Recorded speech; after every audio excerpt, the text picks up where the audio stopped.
Hey everyone, welcome to the Peter Attia Drive. I'm your host, Peter Attia. The drive is a result of my hunger for optimizing performance, health, longevity, critical thinking, along with a few other obsessions along the way. I've spent the last several years working with some of the most successful, top-performing individuals in the world, and this podcast is my attempt to synthesize what I've learned along the way to help you live a higher quality, more fulfilling life. If you enjoy this podcast, you can find more information on today's episode and other topics at peterattiamd.com.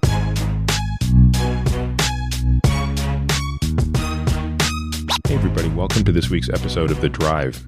I'd like to take a couple of minutes to talk about why we don't run ads on this podcast and why instead we've chosen to rely entirely on listener support.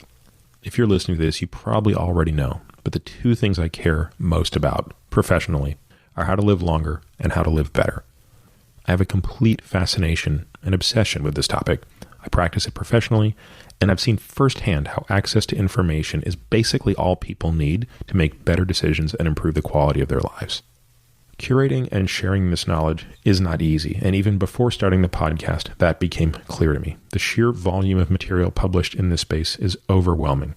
I'm fortunate to have a great team that helps me continue learning and sharing this information with you. To take one example, our show notes are in a league of their own. In fact, we now have a full-time person that is dedicated to producing those, and the feedback has mirrored this.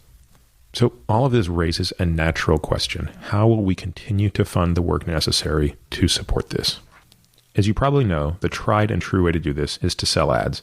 But after a lot of contemplation, that model just doesn't feel right to me for a few reasons. Now, the first and most important of these is trust.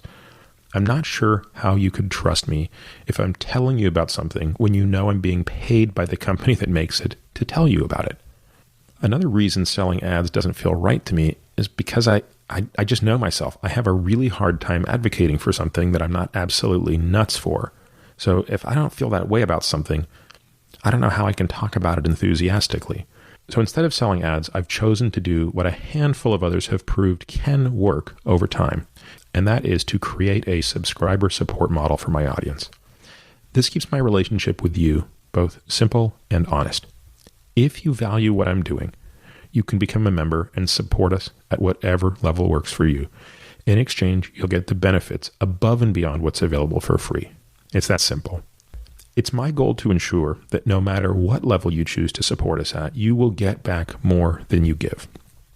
So, for example, members will receive full access to the exclusive show notes, including other things that we plan to build upon, such as the downloadable transcripts for each episode. These are useful beyond just the podcast, especially given the technical nature of many of our shows.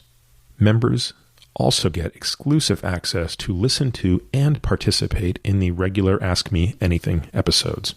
That means asking questions directly into the AMA portal and also getting to hear these podcasts when they come out. Lastly, and this is something I'm really excited about, I want my supporters to get the best deals possible on the products that I love. And as I said, we're not taking ad dollars from anyone, but instead what I'd like to do is work with companies who make the products that I already love and would already talk about for free and have them pass savings on to you. Again, the podcast will remain free to all, but my hope is that many of you will find enough value in, one, the podcast itself, and two, the additional content exclusive for members to support us at a level that makes sense for you. I want to thank you for taking a moment to listen to this. If you learn from and find value in the content I produce, please consider supporting us directly by signing up for a monthly subscription. My guest this week is Dr. Jason Fung. Jason is a nephrologist in Toronto, Canada. Many of you listening to this podcast probably already are at least familiar with him, just if for no other reason through social media or other channels. He's quite a vocal critic of the conventional approach to treating type 2 diabetes. And he also has, in my experience at least, one of the most significant clinical practices that utilizes fasting as a treatment for metabolic disease. I've known Jason relatively informally for quite a while, but I've gotten to know him better in the past year and was really looking forward to doing this interview because I certainly get asked a lot of questions that I think Jason would have great insight into. He's the author of several books, including The Obesity Code, The Diabetes Code, The Complete Guide to Fasting, and The Longevity Solution. He's the co-founder of the Intensive Dietary Management Program. Jason graduated from the University of Toronto and completed his residency at UCLA. In this episode, we talk about a lot. We actually kick it off with a discussion I didn't plan to get into, but I thought it was really interesting, and I hope you do as well, about evidence-based medicine and the difference between taking two scientific disciplines, one of medicine and biology, the other of physics, and comparing and contrasting some of the differences. I sort of make an argument around theoretical versus experimentalists and things like that. And talk a little bit about nephrology. What took Jason into that field, and why is being a nephrologist, a doctor who specializes in kidney disease, why does that give him a quite unique insight into kind of the early indications of metabolic disease? And then we get into the meat of this thing, which honestly, I think this is one of the most interesting discussions I've ever had on insulin resistance. And you listen to this podcast, you've heard me talk about that a lot. And I think Jason's take on this, quite frankly, is probably the smartest thing I've heard. Now, that doesn't mean that I necessarily agree with everything, and that doesn't mean that there, aren't holes in these arguments, but his explanation for why a concept of insulin resistance, which is very difficult to explain when you try to parse it out into tissue-specific effects of insulin, he has a much better explanation for this that clinically makes more sense and ultimately results in a much more logical treatment plan.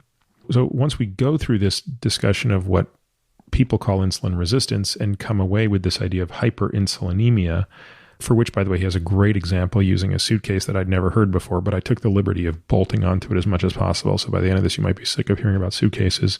And we talk a little bit about NAFLD, and then we close the discussion. So if there's sort of a final part of this, it's getting into the clinical stuff. The use of dietary restriction, including ketogenic diets, carbohydrate restriction. But most of what we talk about pertains to fasting. And I think that that's where a lot of people are going to be kind of interested. Jason has a very different approach to fasting than I do in my practice. And I think that probably stems from the fact that I'm not treating patients who are nearly as sick as Jason. So in that sense, he has to be a little bit more extreme out of the gate.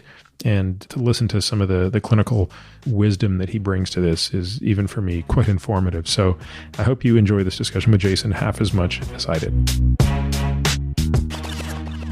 There's so many things I want to talk about with you. And I would say that you are among the three people, top three certainly, that on social, people are always saying, when are you going to interview Jason? When are you going to interview Jason?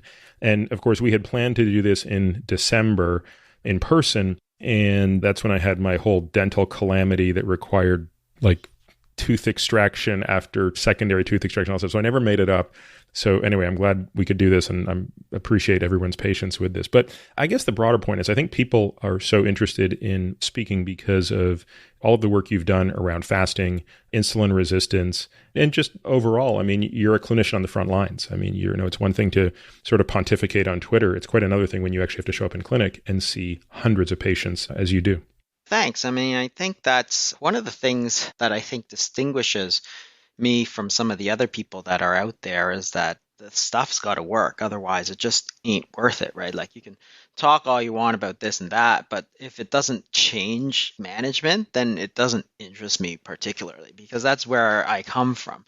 And I think this is where a lot of people get they see these academics and they say, okay, well, they know everything about this. It's like, well, they might know everything, but if it doesn't work on the front lines, it's not worth anything. And I think this is an attitude I see like in physics, which is, I know you really look up to Richard Feynman, as do I, but I actually love the whole story of, Einstein and Niels Bohr and all that, because physics to me is sort of like, I love that because the way they do science is so much better than we do in medicine. That is to say, in this specific instance, for example, if you have all these theories, they're great, but if they don't agree with experimental evidence, it ain't worth anything, right? And they say this in physics, but they don't say this in medicine, where it's like, okay, you think that eating lots of carbs is really good for you, right? You have this hypothesis that eating less fat and tons of refined carbs is good for you.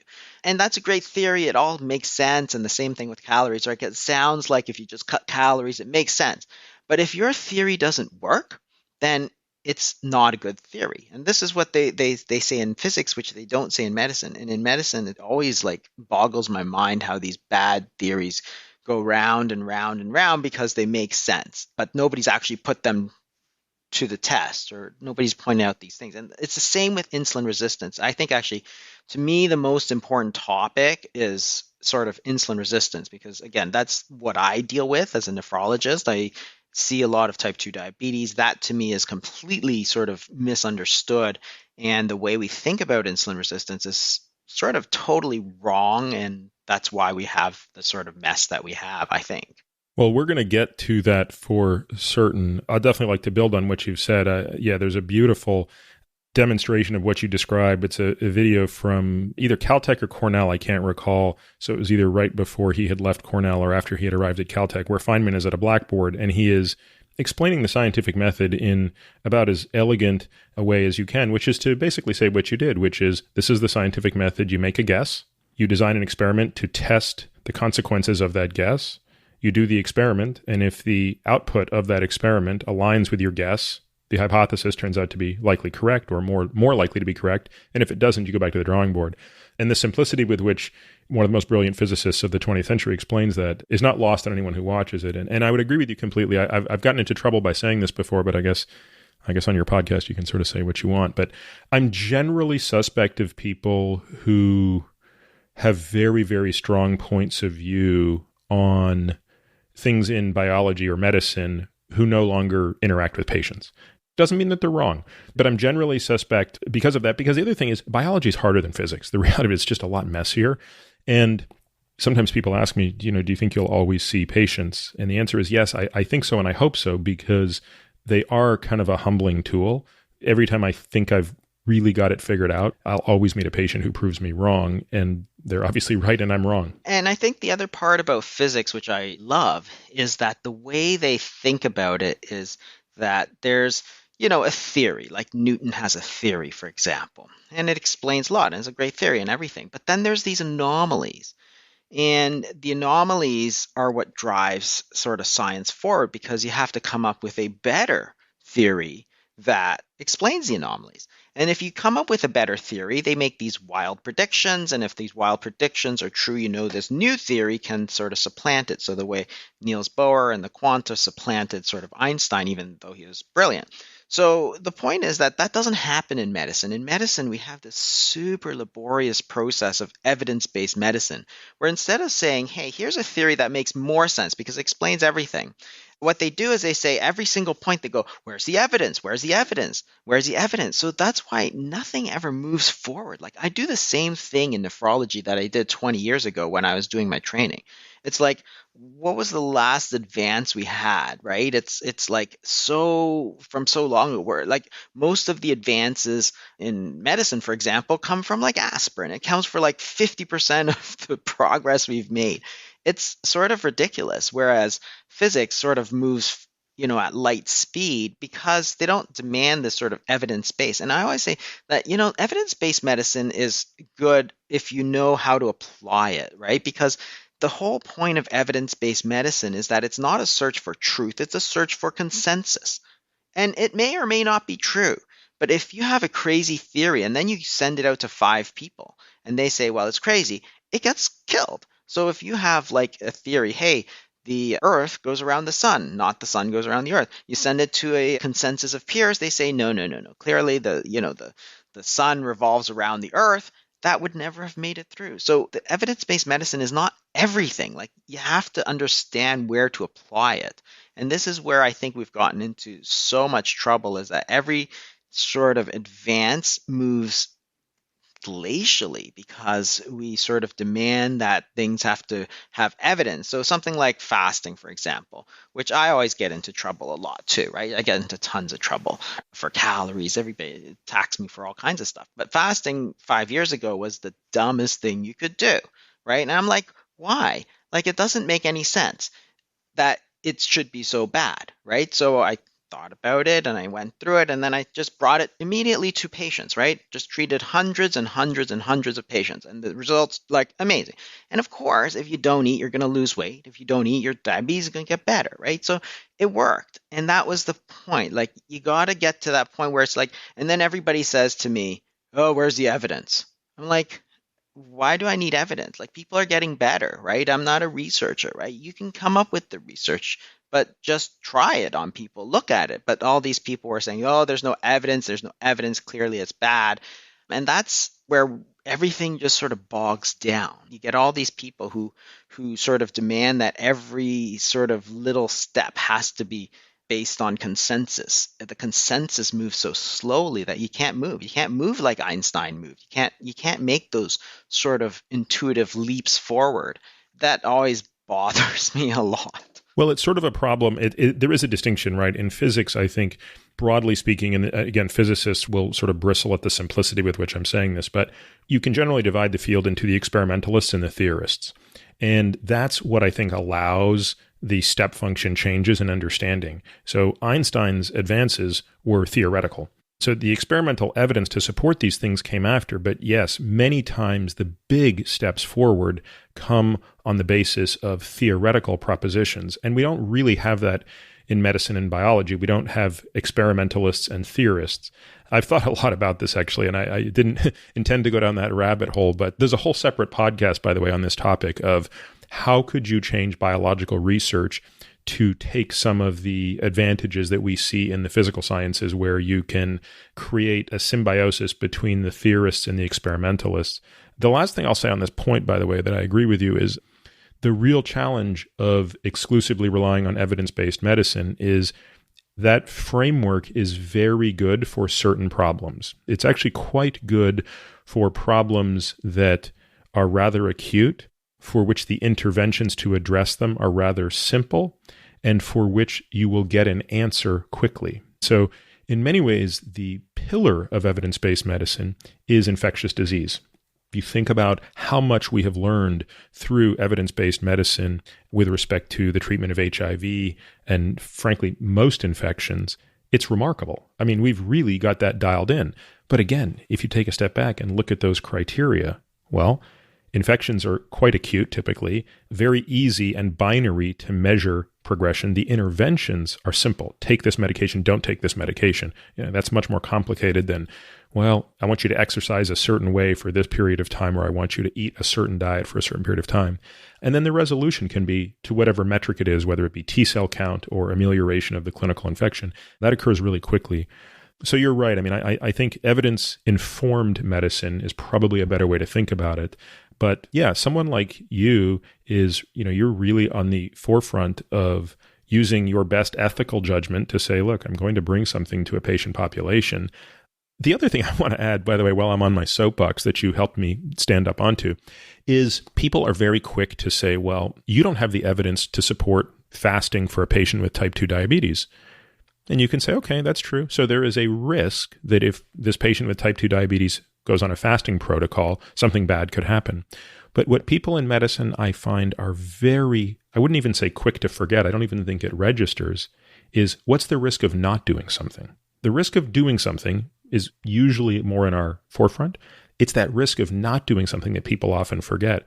And if the risk of not doing something is stay the course, slowly increase the amount of insulin this patient requires, slowly watch the micro and macroscopic vascular disease progress, well, that risk's actually, that's a pretty bad risk. Well, that's absolutely true. And it's like, this is the point that I always made to patients. Is like, if you keep on doing what it is that most doctors do, including myself, right? I used to just give people tons and tons of insulin.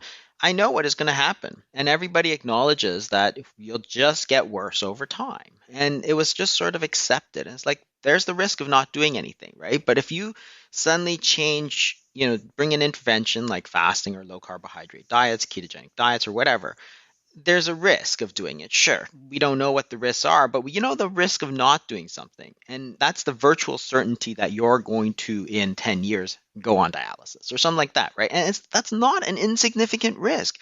It's actually a huge risk compared to doing fasting, which has been done for thousands of years.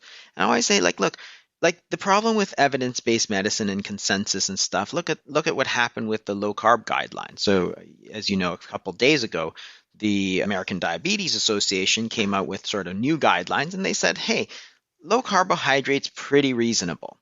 It has the most evidence behind it. It's like 5 years ago, they're persecuting dietitians for giving low carb advice, right? It's like, the human body hasn't changed in the 5 years that it took for you to realize that, right? And that's where you're doing patients a real disservice by having these sort of expert opinions, guidelines, right? Where people can't decide for themselves. Like as a dietitian, you can't decide for yourself that you want to be low carb because 5 years ago, they would have run you out and persecuted you, right? Taken away your license.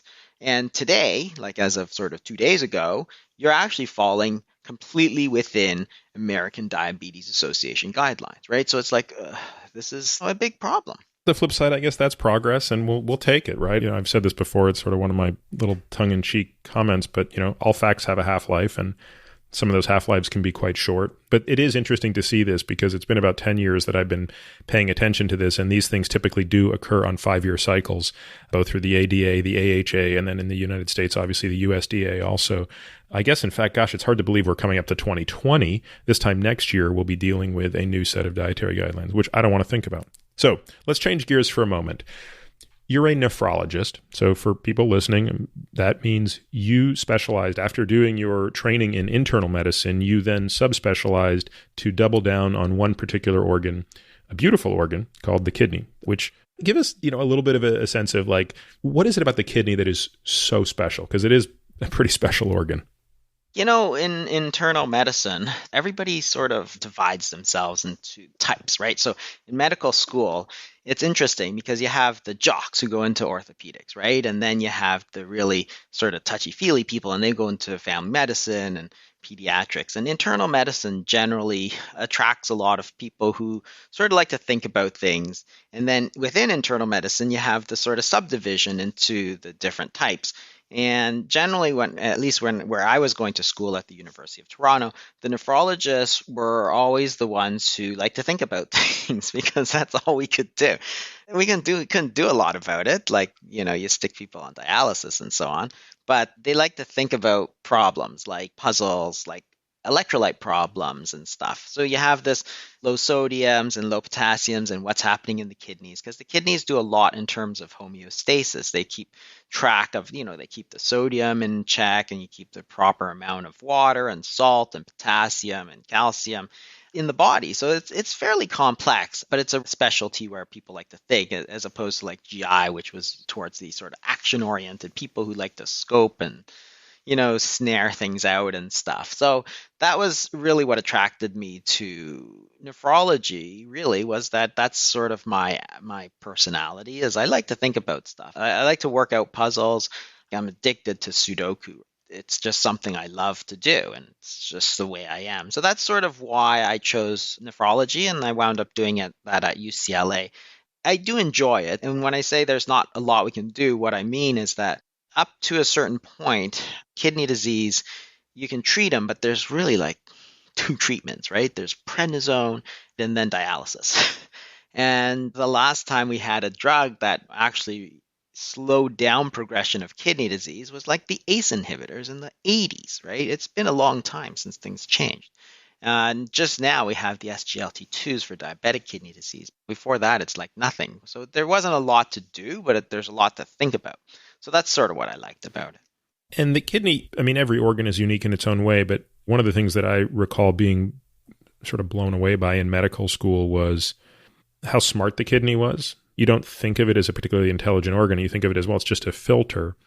But there was a very clever design in evolution which said, rather than the kidney learning what is bad and figuring out a way to always get rid of things that are bad, it was the opposite. It was learn what is good, and when you throw everything out during the first pass of filtration, just learn to pull back the good, because the probability that the good things are going to change is low. The probability that you'll see new bad things is high. And so I remember the nephrologist sort of standing there saying, look, it would be tempting to think that the kidney would operate like it's going into your sock drawer to pull out just the right sock, but it doesn't. It pulls out all of the socks and puts back the right ones.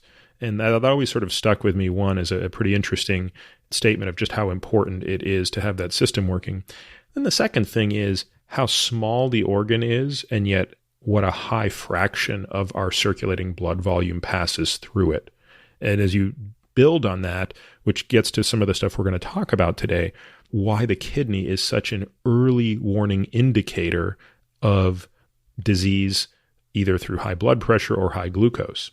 I mean, is it safe to say that some would argue that the eyes are generally the first place you can see evidence of that disease, of either high blood pressure, high glucose, but the kidneys would probably come in pretty close as well, wouldn't they?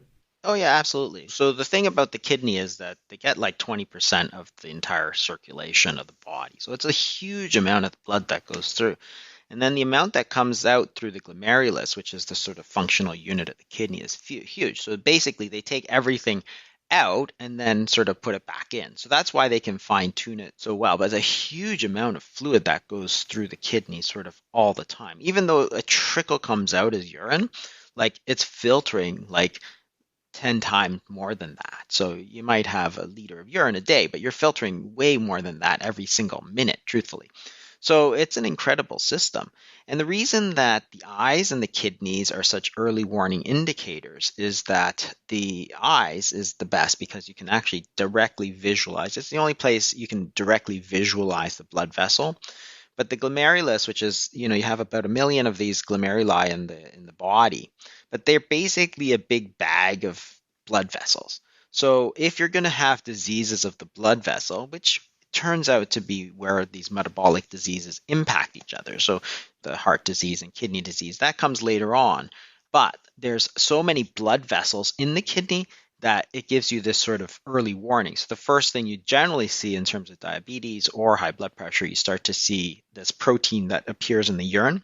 So you can measure it, something called the albumin to creatinine ratio, and you can actually see it. So when you start to get increased urinary albumin excretion, what you know is that there is damage to the vascular system, just because the vascular tree is like so big there, and you can directly measure it. So if you were to go to your liver, for example, there's nothing you can measure, right? So it's got a big vascular system. The lungs have a big vascular system, but you can't measure anything. Whereas the urine, you can actually directly measure it, and the eyes, you can directly see it. So that's why they come out so early. So increased urine albumin excretion actually a very, very strong correlation to heart disease, not because having a bit of urine is so bad, but it tells you that there's something bad going on in the blood vessels of the kidney, which tells you that something bad is going on in the blood vessels of the body. So that's why looking directly into the eyes is useful, and measuring the urine is very useful. Yeah, and because my skills for looking into patients' eyes are not good enough that I can reliably do that, I have in the past 3 years really started to pay much closer attention to cystatin C, creatinine, along with microalbumin for exactly this reason, because it sort of occurred to me in a momentary insight that if my interest is in longevity, which means trying to figure out a way to get people to outlive what their expected time course is, one of the most important organs that gets neglected is the kidney. And if you are in your 40s, but you already have a glomerular filtration rate at 80% of what would be predicted, you have to fast forward a little bit and say, well, what's that going to look like when you're 80? The net implication to me has been a much greater focus on blood pressure, even sort of stage 1, so slightly elevated blood pressure that I think many physicians until recently probably just weren't thinking of as a significant enough problem. But once you do start looking at that microalbumin and that cystatin C, as a non-nephrologist, we get a little bit of a window of insight into your world. And there are a lot of people walking around. I mean, a staggering amount of people walking around who on the surface, just based on their creatinine, look pretty normal. But a slightly deeper look says, no, actually, they're not normal. They are compromised. And it won't be clinically relevant for 30 or 40 years, but that's going to be relevant.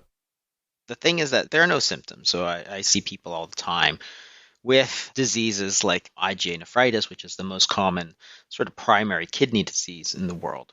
And they will not know it, and they will have lost sort of like 95% of their kidney function by the time I see them, just because they never knew they had a problem, because they never checked it. it's very silent in that way. You just don't know you have a problem unless you start looking for these things. And that's why it's important to sort of keep an eye on the urine. And it's so easy too, right? It's non-invasive. Anybody can do it. Well, let's talk about this thing called insulin resistance, because there's two broad topics I want to explore with you today, and I can see no better way to approach them than in this order. Let's start with the problem statement, and then let's start to talk about the treatments. So I will confess at the outset, Jason, that as it's been 9 or 10 years that I've thought about this problem, I still have a hard time explaining to somebody, certainly if I only have the duration of an elevator ride, what insulin resistance is, because I get tempted to get into, well, it means this thing in this type of tissue, but this thing in this type of tissue, and blah, blah, blah. So let's not hold you to the standard if you've only got an elevator ride to explain it. But how would you explain it both to maybe a lay person, but then even at the level of nuance that we could sort of have a rigorous discussion about it?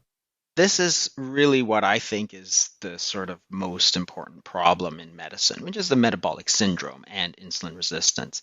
And the whole way that we sort of think about it, I think, is completely wrong. I'll kind of step back and say, let's start with what we think is insulin resistance and taking this physics approach, what's wrong with it? What parts of it don't fit the sort of experimental evidence, if you will? So when we talk about insulin resistance and sort of, I'll just step back a bit and say, okay, what do we think about insulin resistance the way I was taught about insulin resistance, which I'll tell you I think is completely wrong.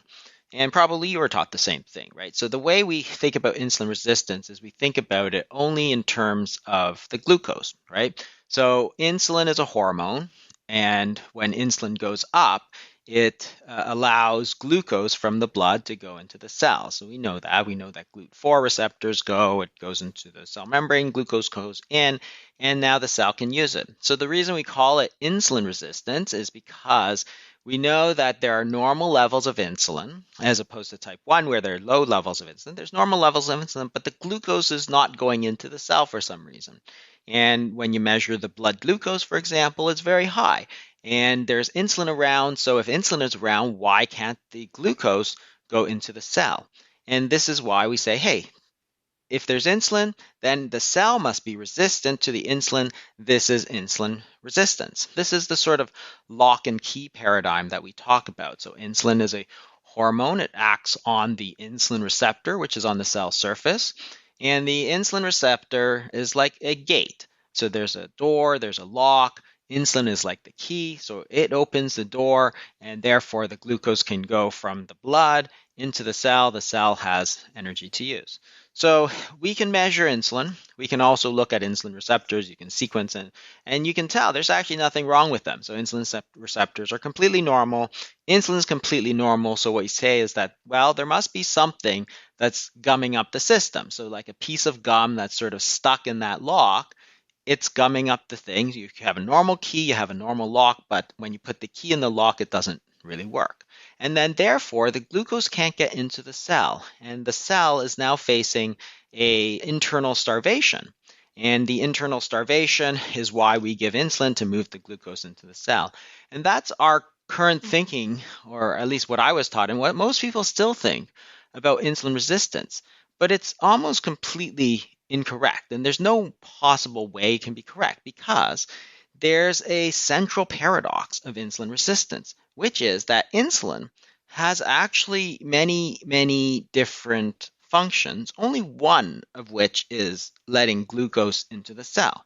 So for example, we know in the liver that insulin is responsible for de novo lipogenesis. That is, if you have a lot of carbohydrates, glucose, it will build it into glycogen, and that is working fine. If there's too much glucose after the glycogen is full, it's going to turn it into triglycerides or fat, and that is working fine. So de novo lipogenesis is working fine. Let's take a state of type 2 diabetes, which is we acknowledge as a high insulin resistance. How can it be that you have a liver cell which can't let in the glucose, so it's resistant to the insulin, yet the other effect of insulin, which is de novo lipogenesis, is not only working fine, it's actually going overtime. right? You can measure de novo lipogenesis in type 2 diabetes. It's super, super high. And what about the mitogenic effects of insulin? So insulin is a growth factor. You can measure it, for example, with large for gestational age babies. And you say that a woman is insulin resistant, yet insulin is actually doing what it's supposed to do. It's actually stimulating a lot of growth. So there again, insulin is super sensitive. Or say testosterone. We know insulin has effect on testosterone and PCOS. And there it's working again, not just normally, like super high. So in the liver, you have this sort of central paradox where you say in the same tissue, to the same levels of insulin, you have both resistance and supersensitivity. Like that's not really possible. It's the same cell, same thing, but people call it selective insulin resistance. So that's sort of the central paradox of insulin resistance. And it doesn't really make any sense that this can be the way. And Jason, I would just add an even simpler observation to that, which I've always struggled with, which is a very common phenotype of insulin resistance is adiposity, obesity, meaning obesity, which of course means the accumulation of fat in a fat cell. So a fat cell is getting bigger. Well, for a fat cell to get larger, it needs to incorporate triglyceride. To incorporate triglyceride requires insulin. And to keep insulin in the fat cell requires insulin to prevent lipolysis. And so on the one hand, you say, well, this patient is insulin resistant. We'll talk about which cells, maybe the muscle is insulin resistant, but at the very least, looking at the fat cell, it appears to be quite well insensitive to insulin, right?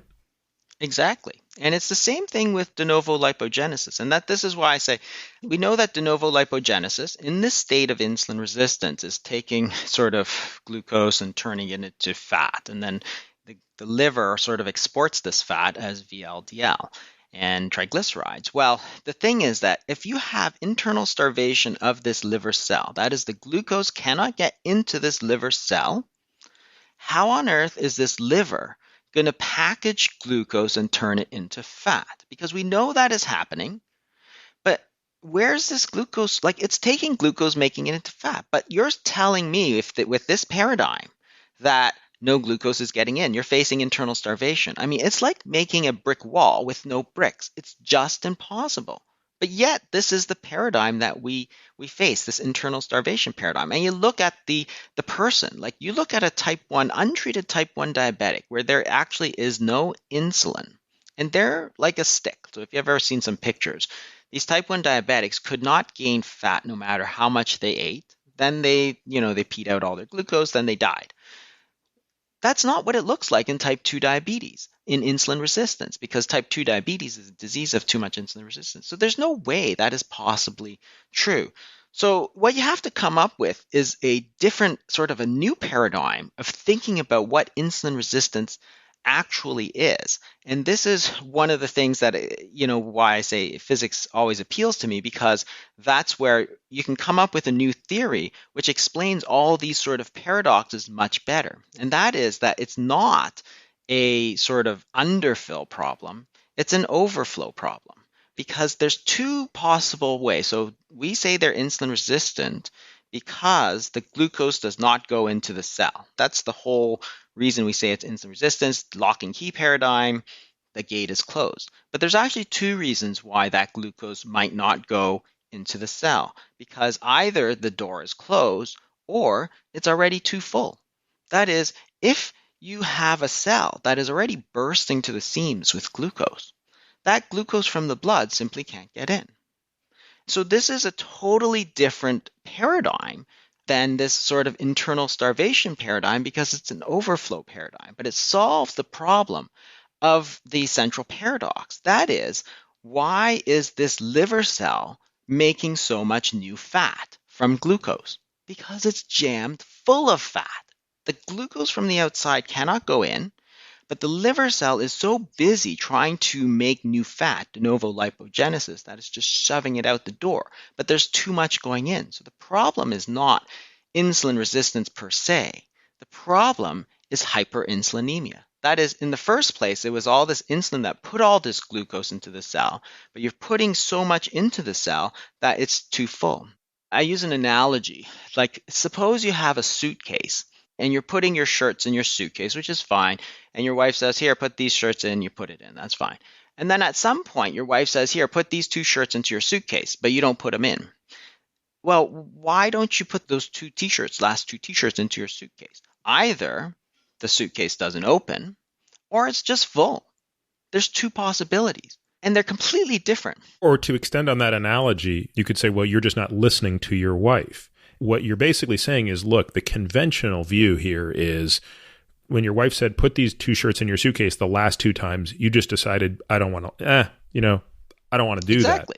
that. But what if there's another approach? What if you're fully well and willing to put those last 2 t-shirts in the suitcase, but when you open up the suitcase, there is simply no more room. The output looks the same, excess shirts outside of the suitcase, right? But the reason could be entirely different. Exactly. But the implications are huge, because the thing is that if it's just the fact that you're not listening to your wife and you're not putting the t-shirts in, then the solution is for somebody to grab those 2 t-shirts and just shove them in, right? And that's what we did with type 2 diabetes, because we said the glucose can't get into the cell. What we need to do is give you exogenous insulin, sometimes huge doses of exogenous insulin, so that we can shove the glucose, ram it down the throats of the cell that's for some reason not listening to us, right? But if it's an overflow paradigm, the implication is completely different, because the solution is to get rid of some of the stuff that's in your suitcase, right? So if you bring it back to insulin resistance or hyperinsulinemia, then the solution to trying to get rid of this so-called insulin resistance is not giving more insulin, because that was the problem in the first place. Putting those shirts in the suitcase, that was the problem in the first place. So putting more in is not the solution. The solution is to get rid of it. So the solution is to empty that cell of glucose. That's the whole solution, which is a totally different paradigm than what we've been taught, right? Because we use sulfonylureas, we use insulin, based on just trying to shove more glucose into this already filled cell. And it solves the problem. It explains the paradox of I tell you, the whole thing. It actually goes much further. But it solves the problem of this central paradox of why it's making testosterone, why the insulin effect is so high, right? Why do you get PCOS? Why do you get the mitogenic effects of insulin, the growth effects of insulin? Because you know that insulin's a growth factor. It has huge implications for cancer, for example. So breast cancer, colon cancer, very insulin sensitive, much higher rates in type 2 diabetes and obesity. So you're getting the cancer-causing effects of the insulin, but yet you're saying people are insulin resistant. The fat and the whole thing, it solves the problem of why you're having continued de novo lipogenesis, even in the face of this so-called resistance, because you actually have too much. It's not just a theoretical thing. It actually has huge implications for the treatment, because your treatment now has to be getting rid of the sugar, getting the insulin down. So let's pause for a moment and talk about the treatment. So I want to just sort of synthesize this for the listener, because what you're suggesting is quite radical. Let's be honest, right? The conventional view is, going back to your analogy, which I love, by the way, is that after your wife asking you enough times to put more t-shirts in, you stop doing it. And the consensus view is you just stop doing it for some reason. You're not sensitive enough to her request. You're being an insensitive guy. Look, that's an easy thing to understand. You're just an insensitive guy. Well, the current approach is your wife walks over and opens the suitcase and gets a few of her friends and your friends to help jam those t-shirts in there. Because if you had enough people and you could put enough weight on the t-shirts, you could probably sneak a few more in, right? In other words, if you had more insulin, or another analogy would be she yells louder is probably a better analogy, right? So if her polite request is insulin, then raising her voice is more insulin, then yelling and screaming, and then by the end, she's going to take your favorite football and throw it at your head. And at that point, you're mainlining insulin into the patient. Let's talk a little bit about some of the other drugs, because most of the approaches to type 2 diabetes pharmacologically are not actually aimed at reducing glucose. Metformin is one of the very few drugs. You mentioned the SGLT2 inhibitors, which I want to come back to. So we'll carve out the ones that actually lower glucose, but most of them are trying to amplify the noise. So walk us through the classes of those drugs. So we have the sulfonylureas, which stimulate insulin, and there's insulin, which stimulates insulin, and the DPP4s, for example, which are also similar in terms of they increase insulin.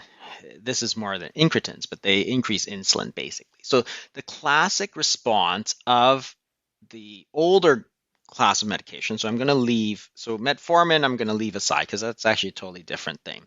SGLT2s is the sort of newest class, but the old ones are all about increasing insulin. So that's your wife screaming louder at you to shove more shirts in.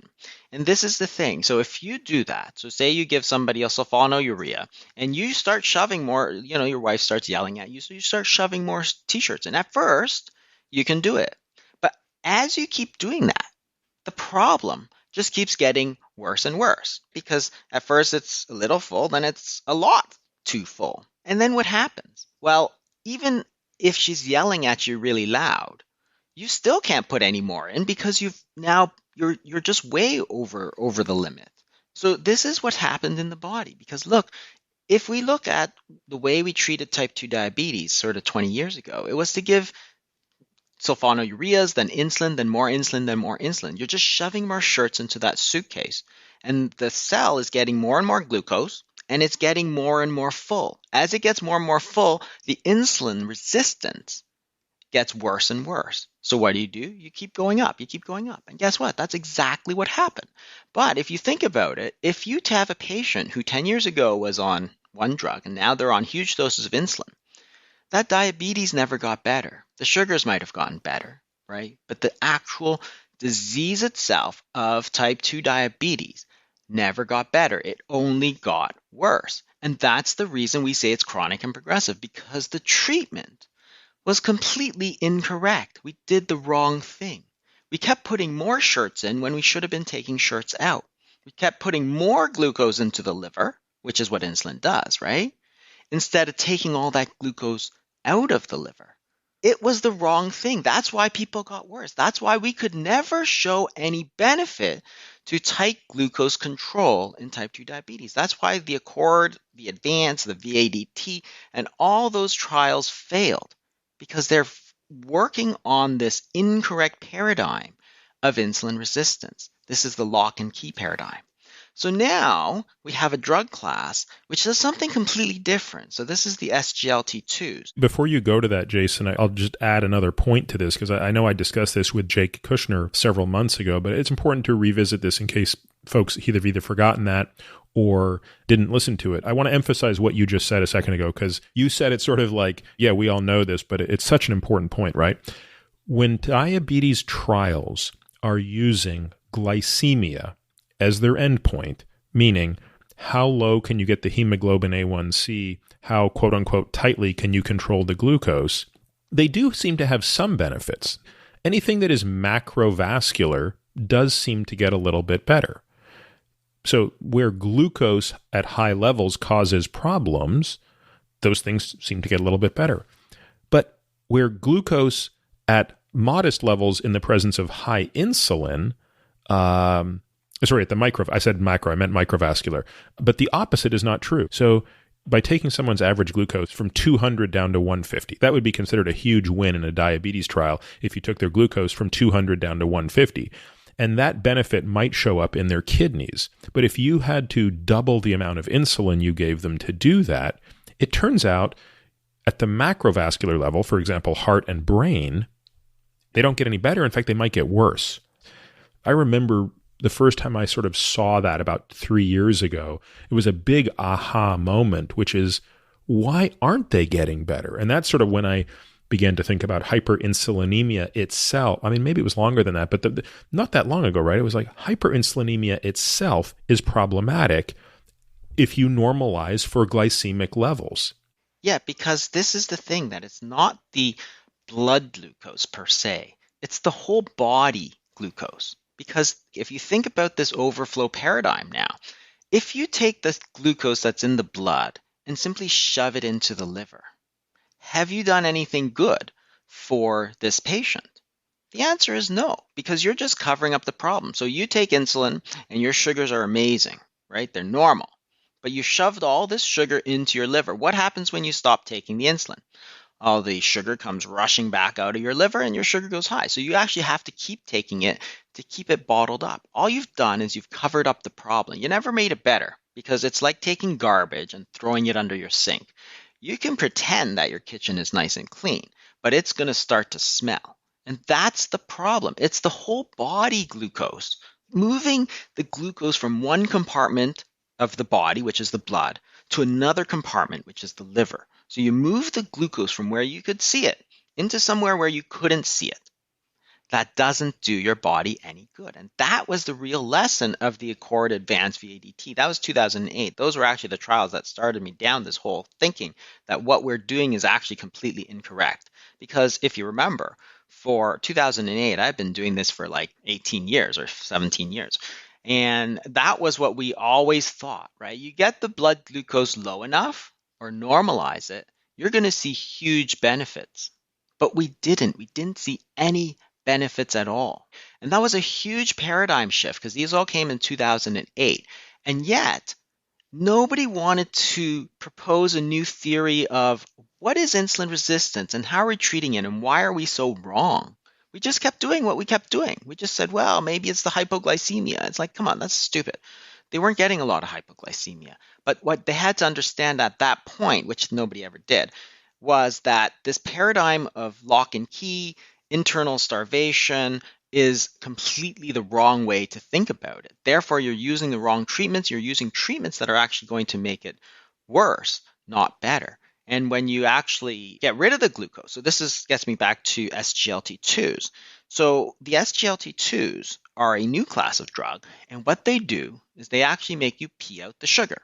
So it blocks the receptor on the kidneys where you're actually reabsorbing the glucose and you actually pee out the sugar. So you get side effects. You get tons of side effects. You get like urine infections and yeast infections, and for some reason you get ketoacidosis too. But the point is that if you look at the trials, they're actually quite consistent. You actually get a huge, huge protective effect from the SGLT2s. That is, for the first time in like decades, we have a drug that actually protects against kidney disease. So reduce the risk of kidney disease by about 25% and reduce the risk of heart disease, which we've never seen before in any class of anti-diabetic drug. Because what we're doing now is we're actually getting rid of the garbage. We're getting rid of the glucose. We're emptying out that suitcase. So the amount of lowering of blood sugar was super unimpressive in all of these trials. So there's like 5 or 6 trials now.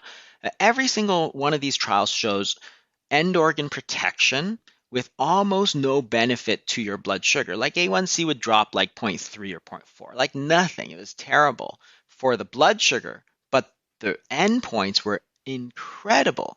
Why? Because you're actually getting rid of the actual problem. You're emptying out the body of this glucose, which is what was making them sick in the first place, as opposed to simply moving it around. And that, I think, is the explanation as to why SGLT2s are so effective for organ protection, which we never saw before, because now you're actually treating the underlying problem of too much whole body glucose as opposed to too much glucose in the blood. You know, it's a totally different dynamic. Like if your whole body has too much sodium versus just the blood has too much sodium, it's a totally different problem, right? If your whole body has too much sodium, you get edema. If your blood has too much sodium, you have hypernatremia. Two totally separate problems. Same thing here. If your blood glucose is high and your whole body glucose is high, totally separate problems. Now we're actually addressing the underlying reason. Let's consider, we're going to go to this in detail, so we don't have to go deep now on it, but just listening to the way you're describing it, it seems that another way to provide benefit, which clinically seems to work quite well, is exercise. Because the more one would exercise, the more one would increase a different reservoir outside of the liver, which is actually a larger reservoir, and one that can't put its glucose back into circulation, which is the muscle. So as I listen to you describe this, it's not inconsistent with this clinical observation, which is you take a person with type 2 diabetes who is not exercising at all, who is sedentary, and even if you make no change to their nutrition, exercising them quite vigorously for an hour a day is actually going to have a benefit independent of anything else. Now, the idea here would be how many of these things can you combine them? Now, so what is the magnitude of that benefit? There is a benefit for sure. I mean, all the studies we've done on exercise are beneficial, but it's much less efficient than attacking the diet, just because the liver is really the key to type 2 diabetes, the fatty liver and all that sort of thing, and you really can't exercise your liver. You can burn off a lot of this glucose with exercise, but compared to the amount that you put in on a daily basis, it's a lot more work than to simply not eat, for example. So in terms of efficiency, it's just less efficient. But clearly there is a benefit to exercise. And it's the same thing. You're really just trying to empty out all this glucose from the system. The other thing is that what always strikes me as sort of funny is that it's not really just about the diabetes. It actually affects more than that, because it actually goes into the entire metabolic syndrome. Because if you think about it, metabolic syndrome is a constellation of 5 things. If you take the ATP definition, it's the increased blood glucose, which we've talked about, but also abdominal obesity, high triglycerides, low HDL, and high blood pressure.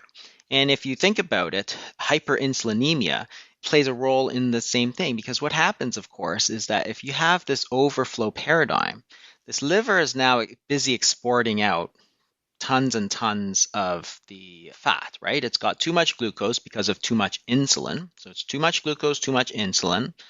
So therefore, the liver is jam-packed and it wants to get rid of all this extra fat. So it's actually putting out tons of triglycerides. So that's why you get hypertriglyceridemia. And then, of course, as triglycerides go up, we know that HDL goes down. So HDL goes down. As you're exporting out all of this fat goes into all kinds of places where it's not supposed to go, into the pancreas, into the omental fat, and you get this abdominal obesity. Not because of dietary fat, because remember, dietary fat doesn't go into the liver. It goes into the chylomicrons, which goes into the blood vessels, which gets taken out by the adipocytes, right? It never goes into the liver. It's the fact that the liver is pouring out all this new fat that gets taken up in all the organs around it. So you get fatty pancreas, for example, which I wanted to talk about in a second. But that's abdominal obesity. And we know that insulin has an effect on blood pressure, because insulin causes reabsorption of sodium at the site of the proximal tubule. So now, hyperinsulinemia, too much insulin, is really what is behind abdominal obesity, high blood glucose, high blood pressure, low HDL, and hypertriglyceridemia. That's the metabolic syndrome. The whole syndrome is not a syndrome of insulin resistance. It's a syndrome of hyperinsulinemia. And that's a way better way to think about it, because if the problem is hyperinsulinemia, then the solution is completely obvious. Insulin's high, how are we going to lower it, right? And it's no different than, hey, if your thyroid is too high, you want to lower it.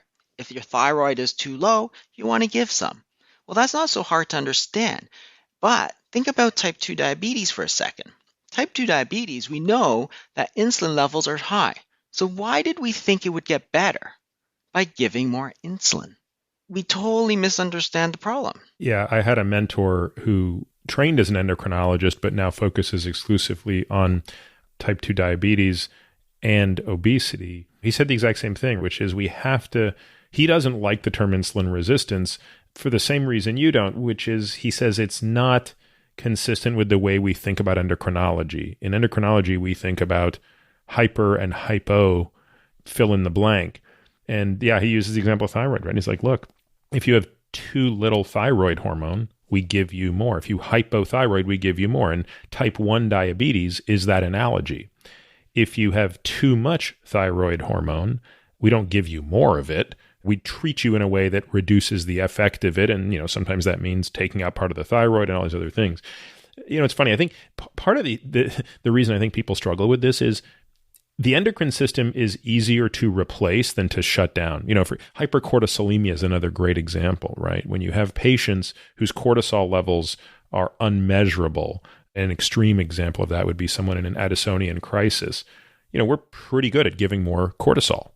But when you have people with hypercortisolemia, which unfortunately comes hand in hand with hyperinsulinemia, there's no pill to lower hypercortisolemia. Exactly. And this is the same problem we had. That is type 1 diabetes, which is too little insulin. Hey, it was great. Just give more insulin. But when we had type 2 diabetes, which is too much insulin, there's no drug, like SGLT2 for a little bit. But before that, there's no drug. So then we just gave the same thing, right? It's so ridiculous. Just like giving a hyperthyroid patient, hey, give them some L-thyroxine, right? It's like, that's going to make it worse. But we did the same thing, and we watched these people get worse. We gave them insulin, and what happened? They all gained like 30 pounds. Like every single study showed that. The DCCT showed that, right? They just gained weight and they became hyperinsulinemic. We have type 1s who actually became hyperinsulinemic. You start out taking 20 units, 15 units a day when you're a kid, and then by the time you're 45, you're taking like 60 units a day. Why? You developed insulin resistance. And yet you had no insulin in your body in the first place 20 years ago, right? Because we thought that giving more insulin was good, but we didn't realize that, hey, too much insulin is just as bad as too little insulin, or worse in this case.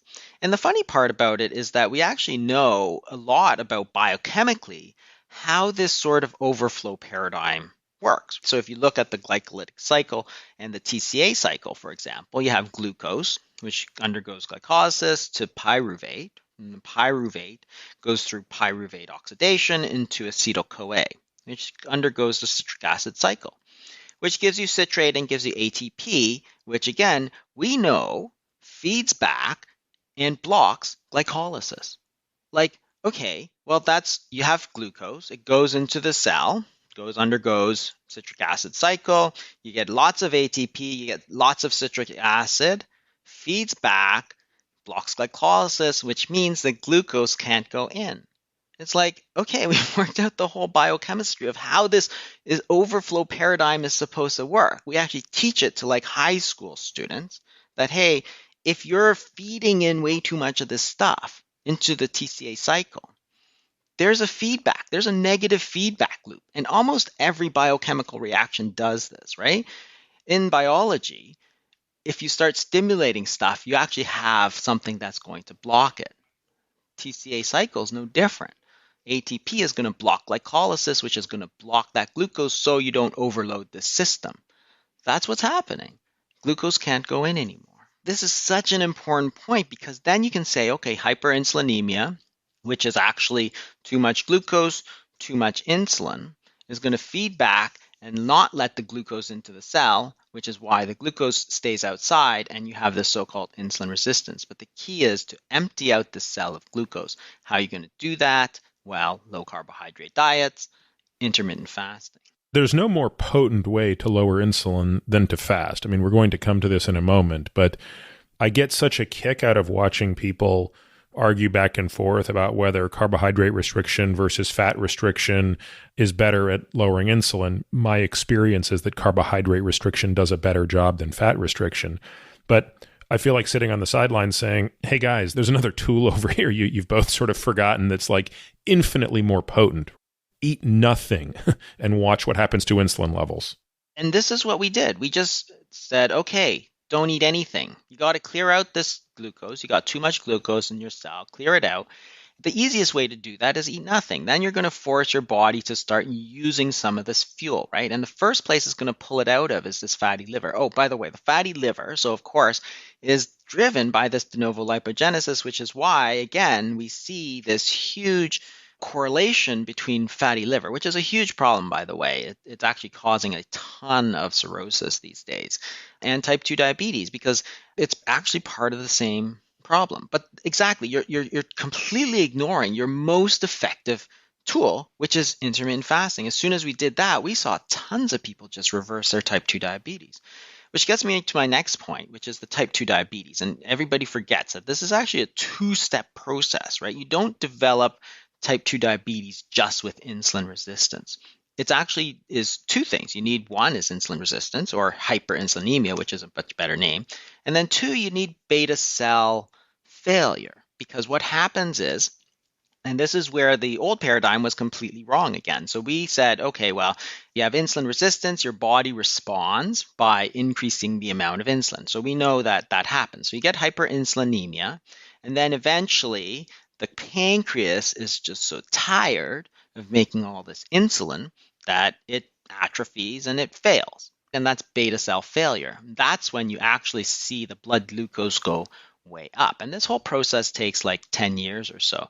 So the rising insulin resistance is met with hyperinsulinemia, which keeps the blood glucose normal. And it keeps it normal for a long time at the expense of hyperinsulinemia. And this is precisely what Kraft said. You can figure it out much earlier if you look at insulin levels as opposed to blood glucose levels. But the point is that now you have to hypothesize that there's two completely separate things going on. One is insulin resistance, and two is beta cell failure. And they're totally separate. And again, it doesn't make any sense. There's too many experimental points that don't line up. One, we know that if you're going to say type 2 diabetics, their beta cells have failed. Well, we know that's not true because virtually all type 2 diabetics are reversible. If you do bariatric surgery, if you look at the studies, like 80%, 90% of those type 2 diabetics, they actually get off all their meds. They actually reverse their type 2 diabetes. So if you said that the beta cell just failed, then you're wrong because even the most severe type 2 diabetics reverse. We have 3-year-olds, so the youngest person in the world to get type 2 diabetes was 3 years old. You're going to hypothesize that this 3-year-old pancreas has failed, has atrophied? Like, that's clearly wrong. And the other thing is that you have to say, if these two things go hand in hand, why is it that you only see beta cell failure in this case of insulin resistance and never anywhere else? Like, how does that even work? Like, they go together. One goes with the other all the time and exclusively with each other. So this is the point, that you'd have to say that there's two separate things going on. But if you think about the sort of overflow paradigm, again, it explains this paradox very easily, because what happens is that, and this is where, if you look at a lot of the work on the twin cycles hypothesis fits in, is that you're filling up your liver with all this glucose, hyperinsulinemia, you got too much glucose in your liver starts making fat and pumping it out. Then one of the organs that it accumulates in is the pancreas. So now you've got fatty pancreas. And that is the problem, is that your pancreas is not failed. Your pancreas is just clogged with fat. And you can measure these in an MRI and whatever, and you can see that all these people who have type 2 diabetes actually have big fatty pancreases as well. And as you simply get them to fast, so the Counterpoint study, which was done by Royce Taylor and so on, they showed that the type 2 diabetes was reversible because you simply unclog the fat. But now the fatty liver is responsible for the insulin resistance or hyperinsulinemia, and the fatty pancreas is responsible for the beta failure. So they're both manifestations of the same thing. They're both manifestations of hyperinsulinemia. And that explains why it's not two defects of type 2 diabetes. It's actually a single defect, and why it's a reversible problem. So again, this hypothesis fits the anomalies so much better than everything else. And, if you look at fructose, for example, it's like, why is fructose so bad? And it's like, well, it doesn't have any glycemic effect. It really doesn't have that much of an insulin effect, but causes a lot of this fatty liver, right? All that fructose goes into the liver, gets turned into fat through pneumolipogenesis. And now that's all part of the same pathogenesis, the fatty liver, the hyperinsulinemia. So it explains everything about how this disease of type 2 diabetes, more than just hyperinsulinemia or insulin resistance, it explains how that all kind of comes about. It sort of fits a lot better. And this is what I mean. That's why I like the physics model, which is like, okay, we have a theory now, which now fits the facts so much better than the old lock and key model. And therefore, you have to adopt it and say, what are the treatments that come out of this that are going to be more effective? There are actually two separate things I want to ask about. The first one is, do you see a way that NAFLD is causal towards hyperinsulinemia, and separately where hyperinsulinemia is causal to NAFLD? The literature is really not clear on this, and you could just say, well, let's just dismiss the literature out of hand. But clinically, these things are so tightly wound. And I've never really done the clinical experiment to tackle one without the other. So it's a very common presentation is hyperinsulinemia that you describe. And I also am a big fan of Joseph Kraft. And actually, I would credit it to Naji Torbey, who was one of my mentors, the endocrinologist I referred to, who really got me to think of it as hyperinsulinemia as the endocrine condition. And his view was, look, the oral glucose tolerance test with frequent sampling is our best tool, because long before glucose levels get out of whack, you're going to see inappropriate amounts of hyperinsulinemia early on. But nevertheless, the common presentation is patient has hyperinsulinemia with or without normal glucose levels. Their hemoglobin A1C is often completely normal. Their ALT is high, much higher than we would like it to see, though not so high that people would get alarmed by it. And if you really felt like doing it and you were resource unconstrained, you could get an ultrasound of the liver and you would almost assuredly see the accumulation of fat. Well, with that patient, we take a treatment plan that addresses both. The NAFLD resolves, the LFTs within a very short period of time normalize, and so too does the hyperinsulinemia. And so I've never tried to disentangle if the high level of insulin is really pushing the fat accumulation in the liver or the other way around. Although, of course, you could argue that there's different scenarios, right? If you put somebody on a very high fructose diet that wasn't necessarily overly abundant in glucose, it might actually be that the NAFLD drives the hyperinsulinemia versus a diet that is too high in carbohydrates for the individual, such that it's the hyperinsulinemia that ultimately leads to what? Help me think through the arrow of causation in the other direction. Well, I think it does both, right? So you have those studies by Havel from 2009 where he took people and gave them a lot of fructose, right? So the experiment was great. They took two groups of people. One they gave sort of Kool-Aid that was sweetened with glucose, and one that they gave Kool-Aid sweetened with fructose. And then they actually looked for insulin resistance and so on. And what they found was that when you gave a lot of fructose, people got type 2 diabetes. You could measure the oral glucose tolerance test, and they actually became diabetic. So what you see is that the fructose, which is metabolized in the liver, is causing this fat accumulation specifically in the liver.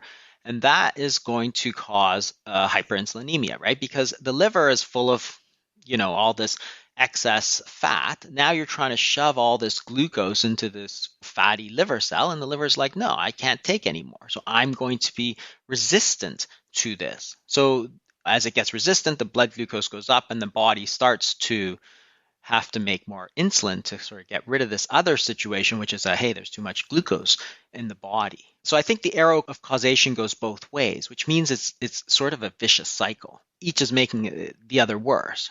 So you have to take care of the problem. So when you take care of one, you sort of take care of both.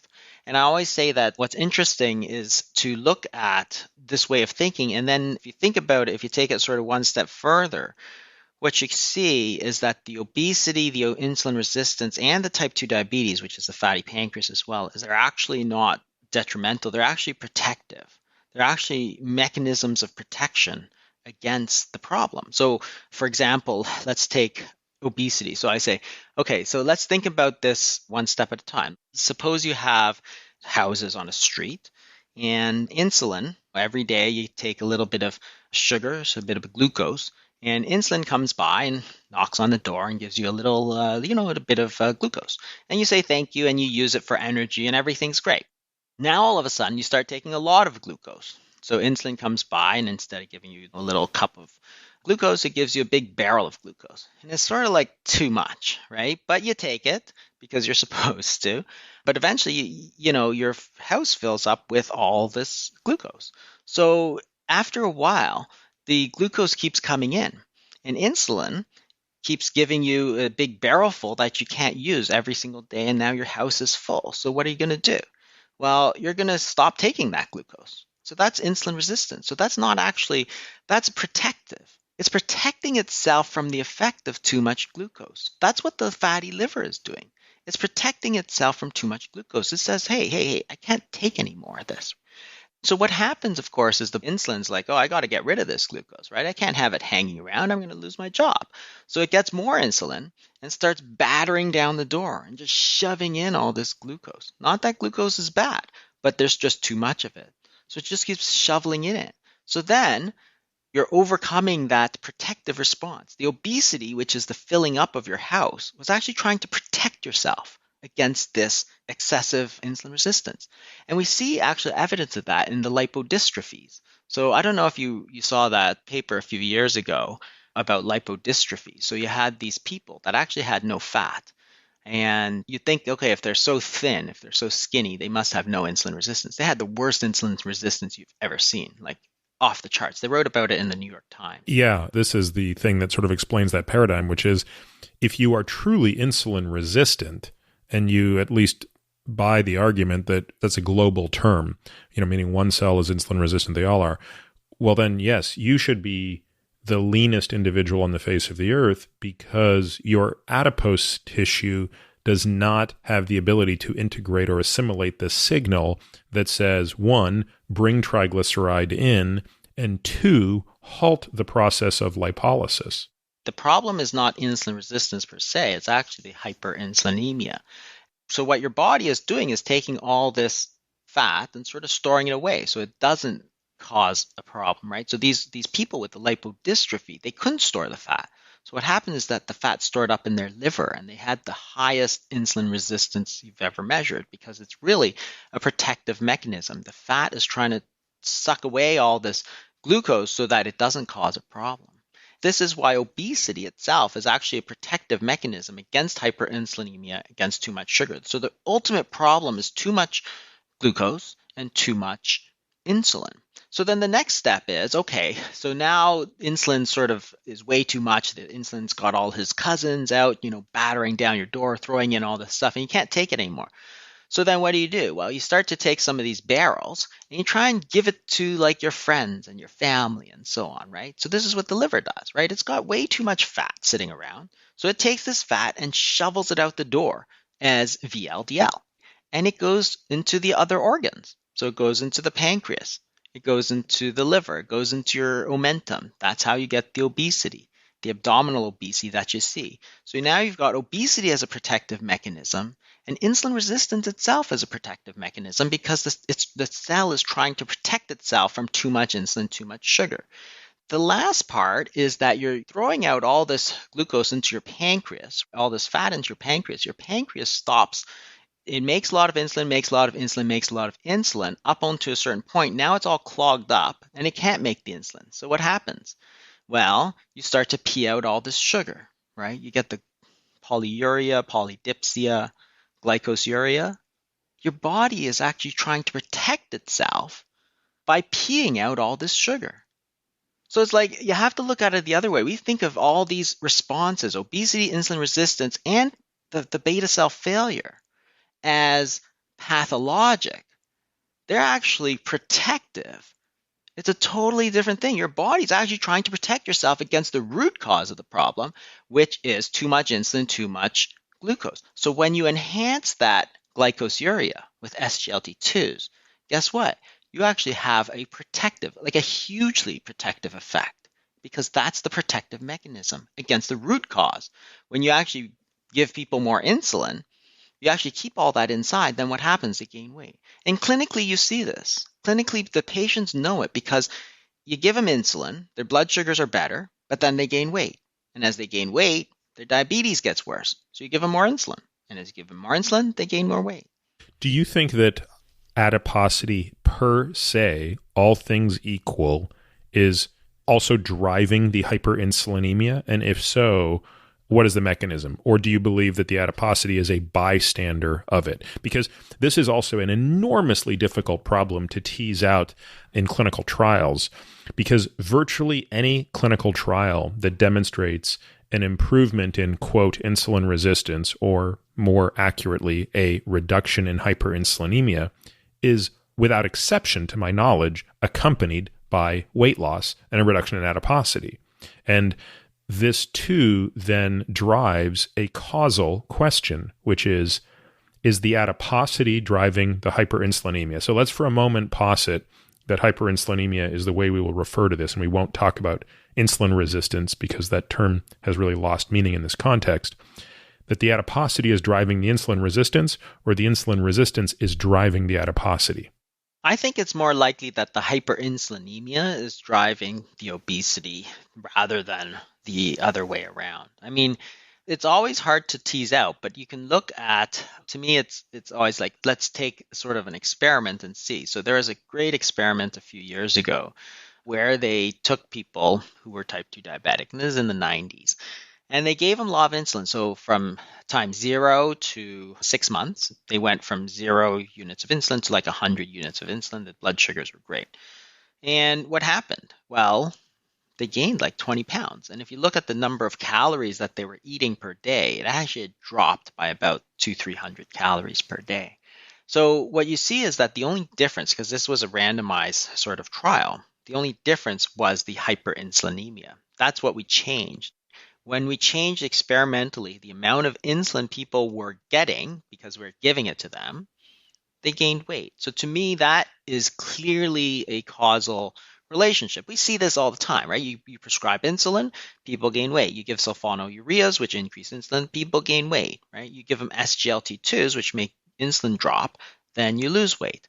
And type 1 diabetics know it too, like they lose weight. So the arrow of causality is very easy to establish, going from hyperinsulinemia to obesity. And forgetting all the mechanism, all I'm saying is that when you give insulin, people gain weight. Every single time you give insulin, or raise it by sulfonylureas, or when you lower insulin with type 1 diabetes, they lose weight. And it doesn't forget about what you eat or whatever. Like people always say, oh, let's put equal calories. And like, forget it. Like all I'm changing is the insulin. Then obesity goes up or down depending on what happens to the insulin. It's much harder to establish that causality the other way around, right? You can, and they've done this with liposuction. So if you take a situation where you remove 20 pounds of fat, what happens? And the answer is nothing. Right. Now, that study, if you're referring to the one that Sam Klein published in the New England Journal of Medicine, I love that because it's a great example. Of course, the pushback is, yes, but that was only subcutaneous fat that was removed. We don't do liposuction on visceral fat.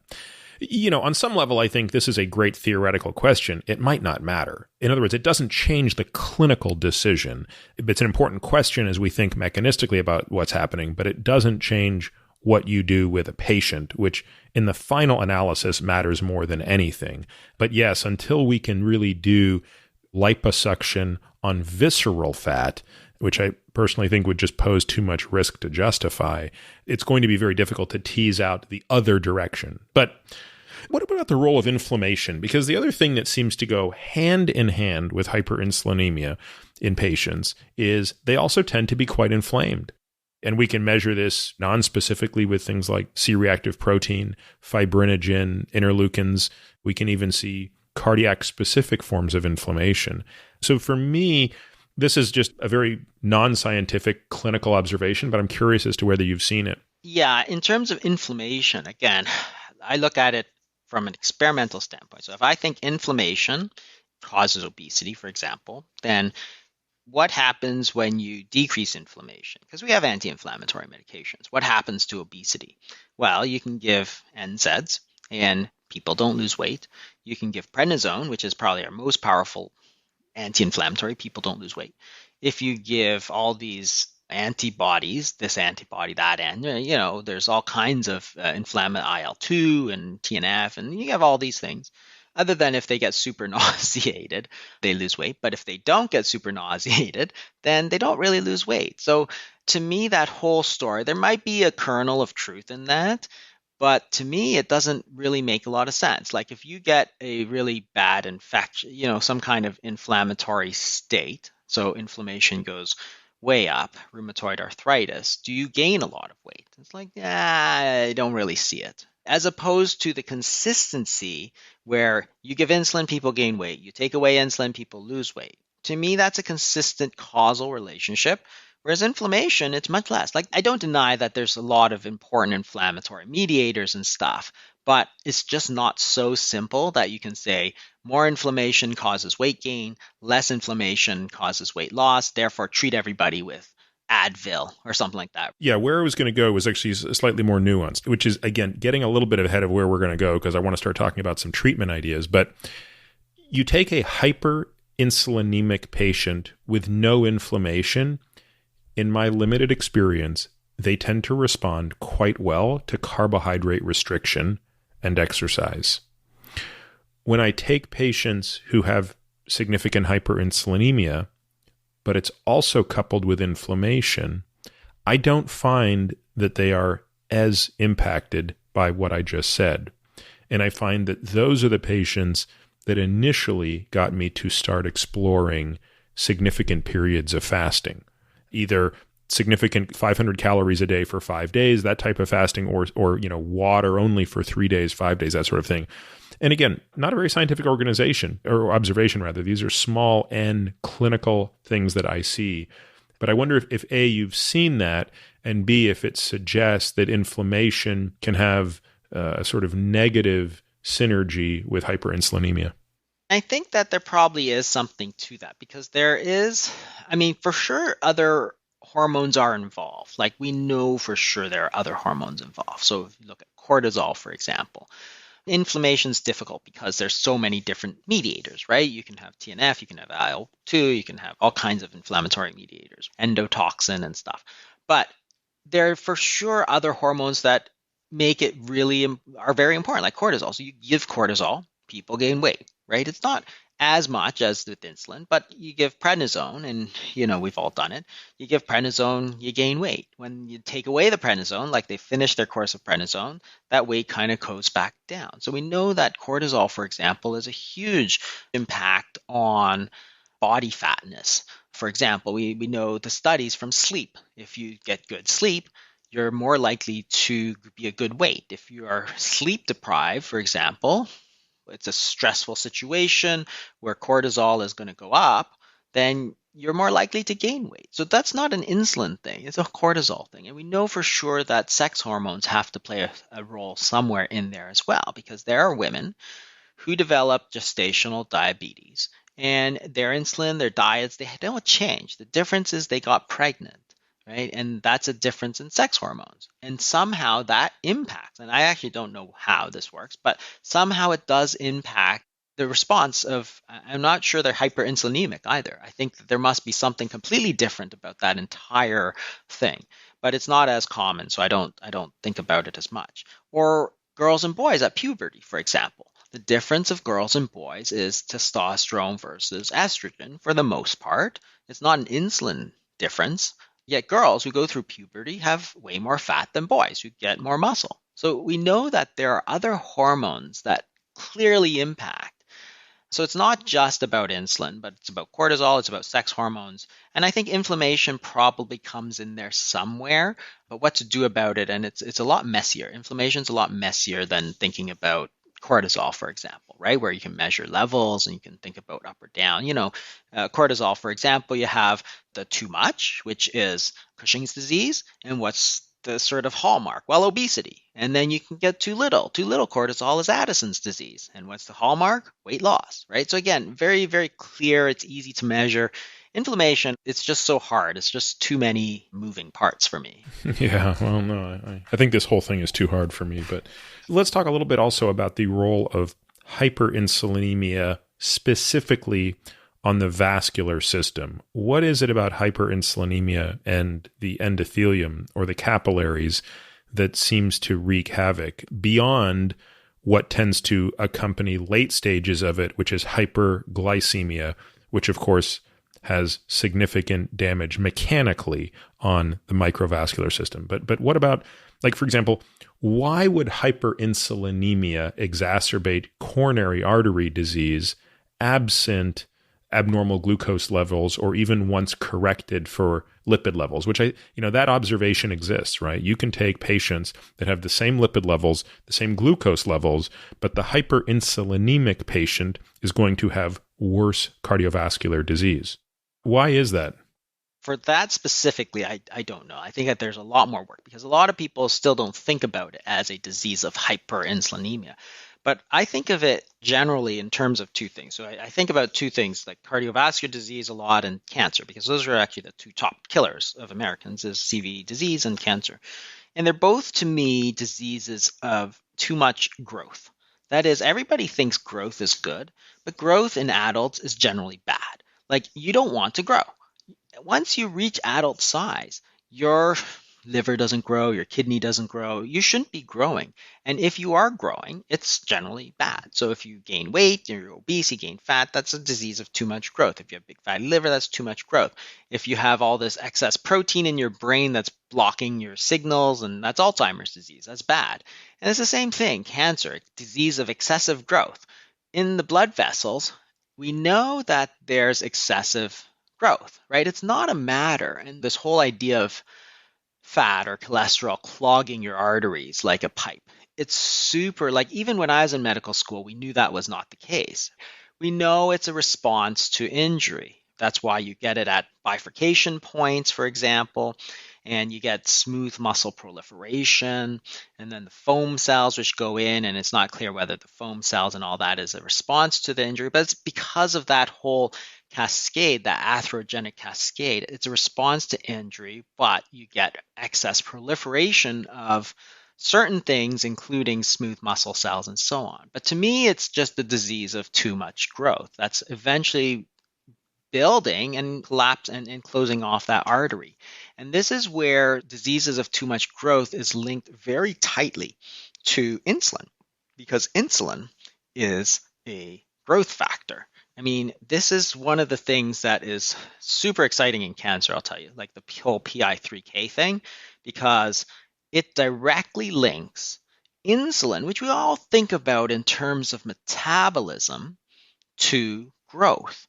Every single time that you have a nutrient sensor like insulin, like mTOR, like AMPK, it's the same insulin, the pathway that it goes through, which goes through PI3K and then like MAPK and AKT, is it influences growth, it increases growth. And that to me is one of the big problems with insulin all the time, is that you're telling your body to grow all the time when it really shouldn't be growing all the time. So you actually have to decrease growth. If the problem is too much growth, you want less growth. And one of the things that you want to influence is insulin and mTOR. mTOR, I know you talk a lot about mTOR. It's the same, exactly the same. It's a nutrient sensor at heart. It's very sensitive to dietary protein. And what it does is if there's a lot of protein, you turn on all these cell proliferation signals. When you have very little protein, what happens? Autophagy. It's like, oh, okay. So you have to realize that metabolism and growth are exactly the same thing. And it has even more implication for cancer, which is a disease of too much growth. So being obese, for example, it doesn't give you cancer, but it certainly increases your risk of breast and colon cancer by a whole lot. There are 13 cancers that are listed as obesity related, and we know that there's a very strong relationship between type 2 diabetes, even without the obesity, but because they're hyperinsulinemic, there's a very strong relationship between type 2 diabetes and breast cancer, for example.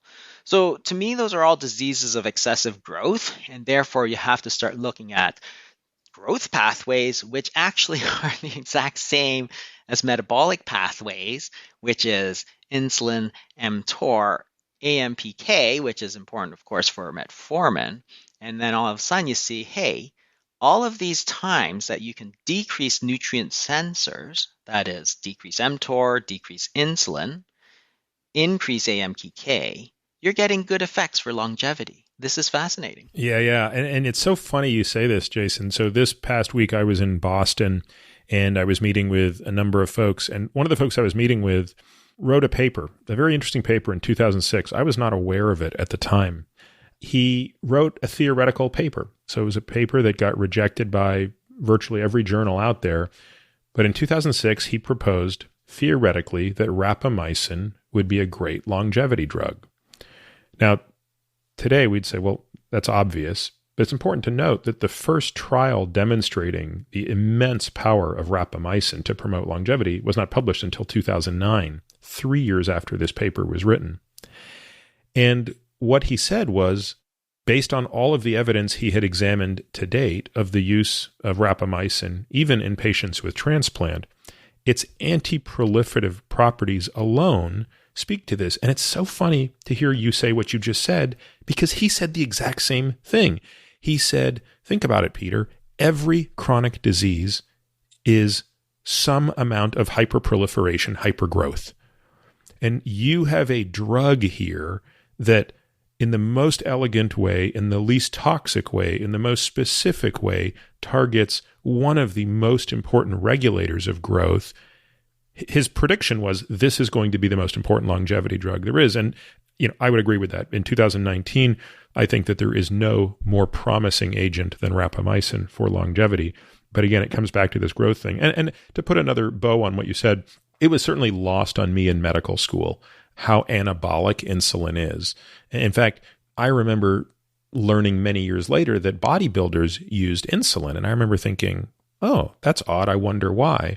And of course, after speaking to some bodybuilders, I got to learn, well, look, testosterone is anabolic, but insulin is even more anabolic. Now, you can't go overboard. And this is where these hormones are very sophisticated, because testosterone is very anabolic to muscle, which insulin is as well, but testosterone is catabolic to fat, whereas insulin is anabolic to fat and anabolic to muscle.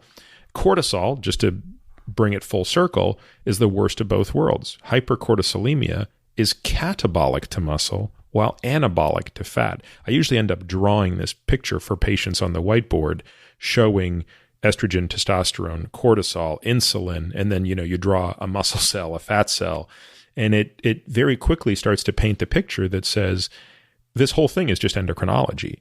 I mean, all of this comes down to how can you manipulate these hormones to the desired outcome, nutrition being one tool, but exercise, the use of hormones themselves, of course, in cases where there's deficiencies, being another way to do it. So it's a very interesting way to sort of frame this as the things that we care most about avoiding, if you really look closely, involve some measure of hyperproliferation and growth.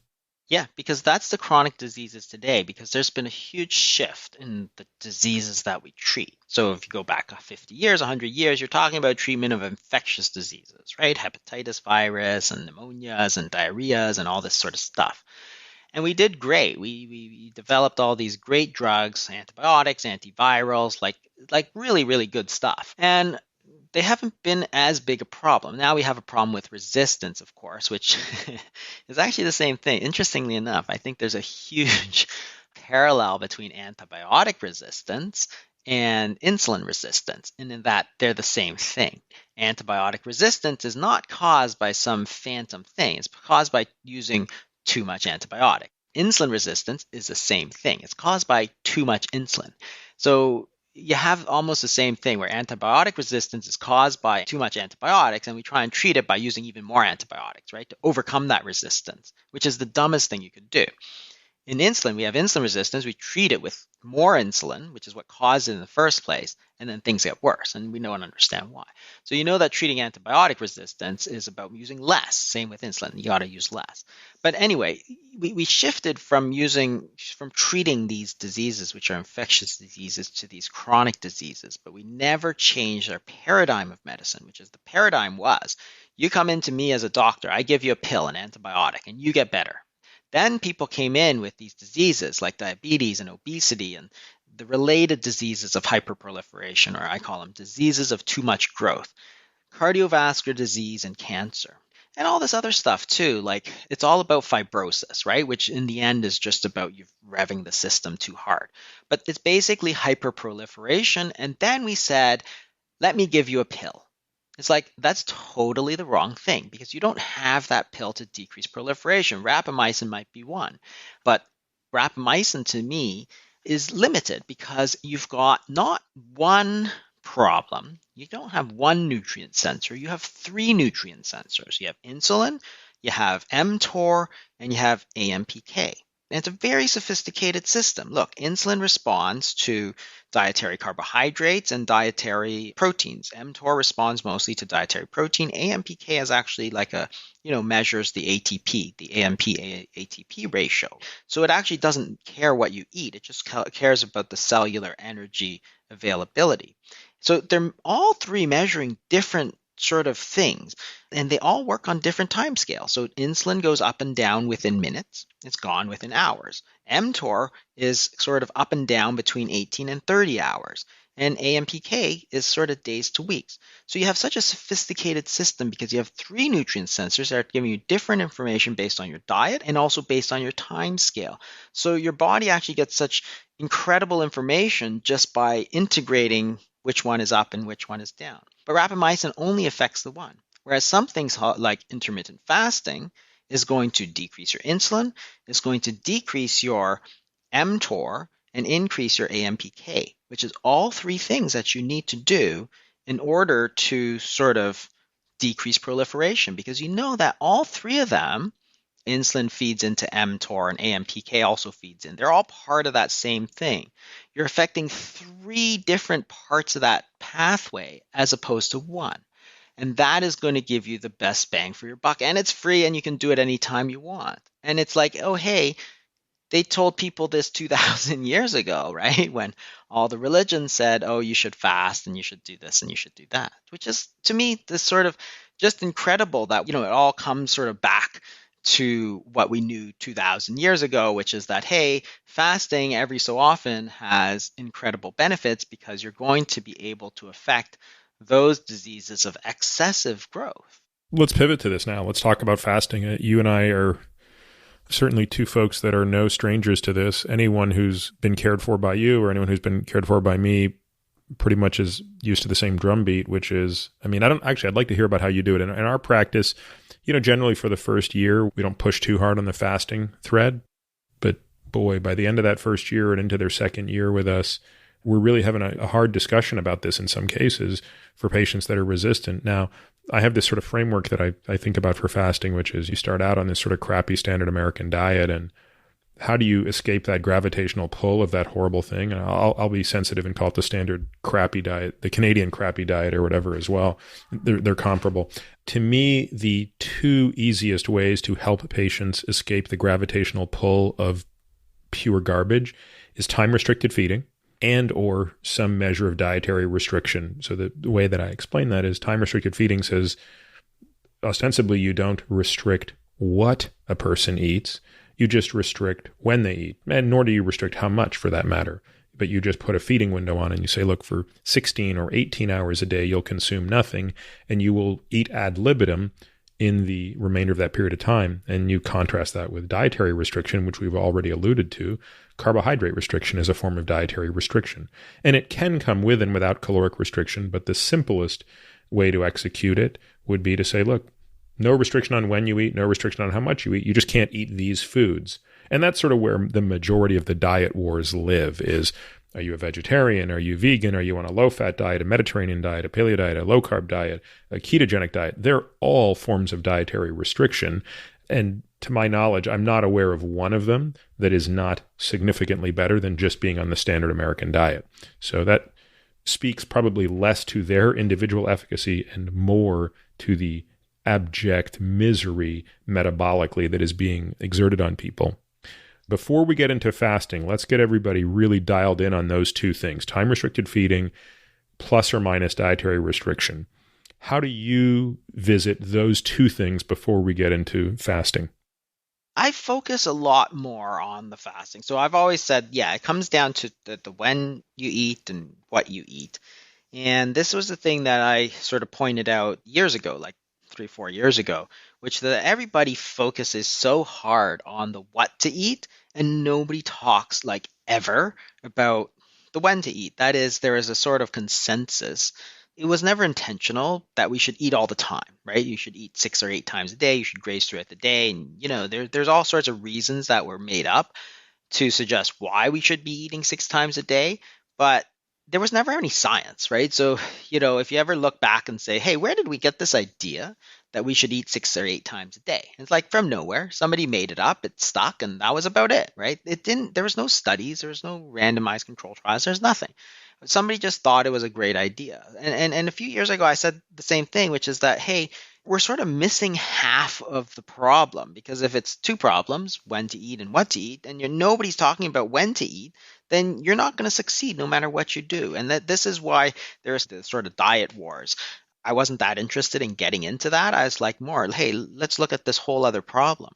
So, what we do generally is start with that, because it's a lot easier to change the frequency as opposed to what it is they're actually eating. And this just comes from experience. So, the first thing I did when I started really focusing in on diet was try and change people's diet. But I did it from a clinical standpoint. That is, I'm not seeing one person sort of for an hour every week. I have a clinical practice, which means you get like 10 minutes, like every 3 months. So it has to be something that is sort of easy to understand and super effective, as opposed to sort of counting carbohydrates or something, which takes a long time to explain to somebody and then explain why eating fat's not that bad for you and so on. I needed something that was sort of much more efficient in that way. And that's why we started using fasting quite a lot, because it's something that people sort of understood. You can explain it within the 10 minutes, and then you can follow up with them and see if they're eating, and they know sort of what it means to be fasting, as opposed to some of these people who really didn't have any idea what a low carb diet really meant. And that was the issue. Tell the story again. I remember last year you were telling me a funny story about, and I don't remember what the ethnicity was, and the point was not to poke fun at one ethnicity or other. It was just like, within this culture, to say don't eat carbs meant, oh, okay, well, I won't eat bread or pasta, but I'm still going to eat lots of noodles and lots of this and lots of that. And they came back in and you said, how is the carbohydrate restriction going? And they said, oh, it's fantastic, Dr. Fung. I'm doing so well. Great. What are you eating? And it was like, all carbs. It was just different carbs. And that was, I remember you describing that being sort of an aha moment of, culturally, it can be very difficult to get people to restrict carbohydrates. Yeah, because it's their traditional food. So I have a lot of Asians, so both East Asians and South Asians.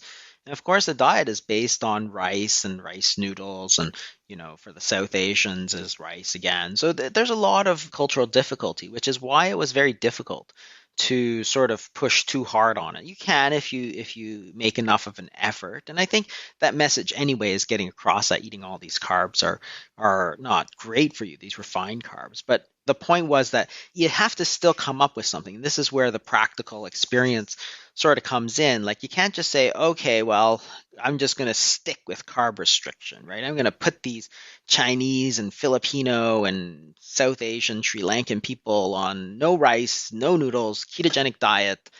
They might say yes, but they actually won't do anything to follow it, because it's just so difficult, right?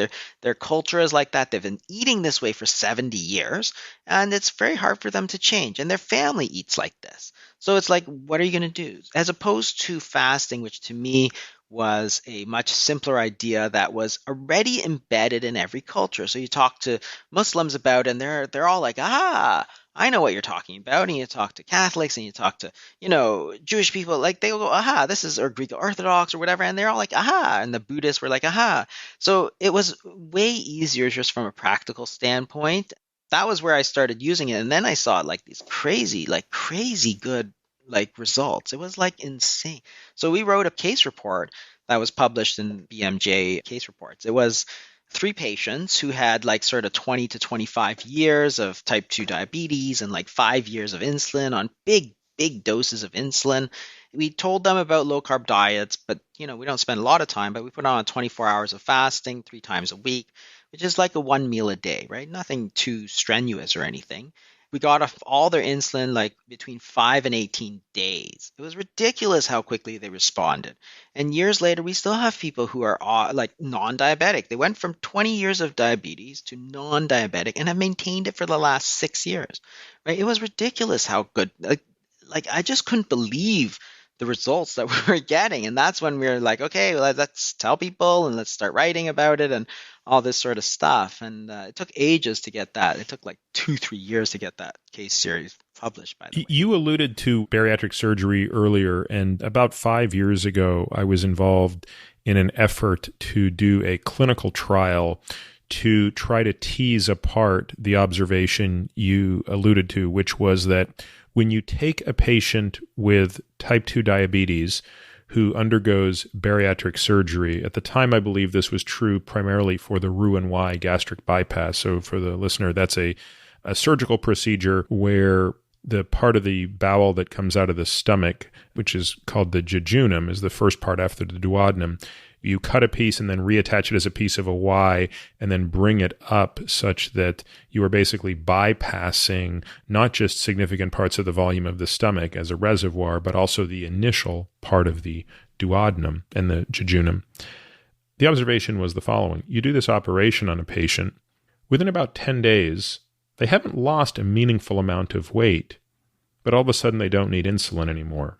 And very quickly, their diabetes resolves. In fact, I believe we are still at a point, although this may be changing, where the only treatment that is viewed by an insurance company to actually reverse type 2 diabetes is bariatric surgery.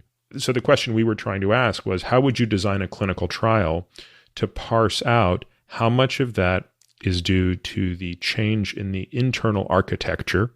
Is there something problematic about the duodenum of that patient? How much of that is due to the change in the nutrition of the patient? Because a patient who undergoes a gastric bypass has to make significant changes in their nutrition. And how much of that is due to the perioperative period of caloric restriction? So what's your take on those patients, which again, pretty profound results. Again, not that profound, I think, when you consider them in the context of what we now talk about with what fasting can do. But what's your take on that? My take is that the fasting does everything. So you can actually get, I think, exactly the same results if you simply didn't feed them for 14 days or something like that. Because the thing is that when we do this for people, when you put people on a 7 or 14-day fast, we see this. We don't do it a lot because generally they're older, so we want to be a little bit more sort of regimented. And there's also these cases of latent onset type 1 and so on. But you actually see exactly the same thing where the diabetes completely resolves. And the thing about it is that you can understand it perfectly by understanding this sort of overflow paradigm, because what you're doing, of course, is dropping insulin levels very low. And then you're forcing the body after the first 24 hours, glycogen runs out. So now you're going into a period where your body is going to have to metabolize fat for energy.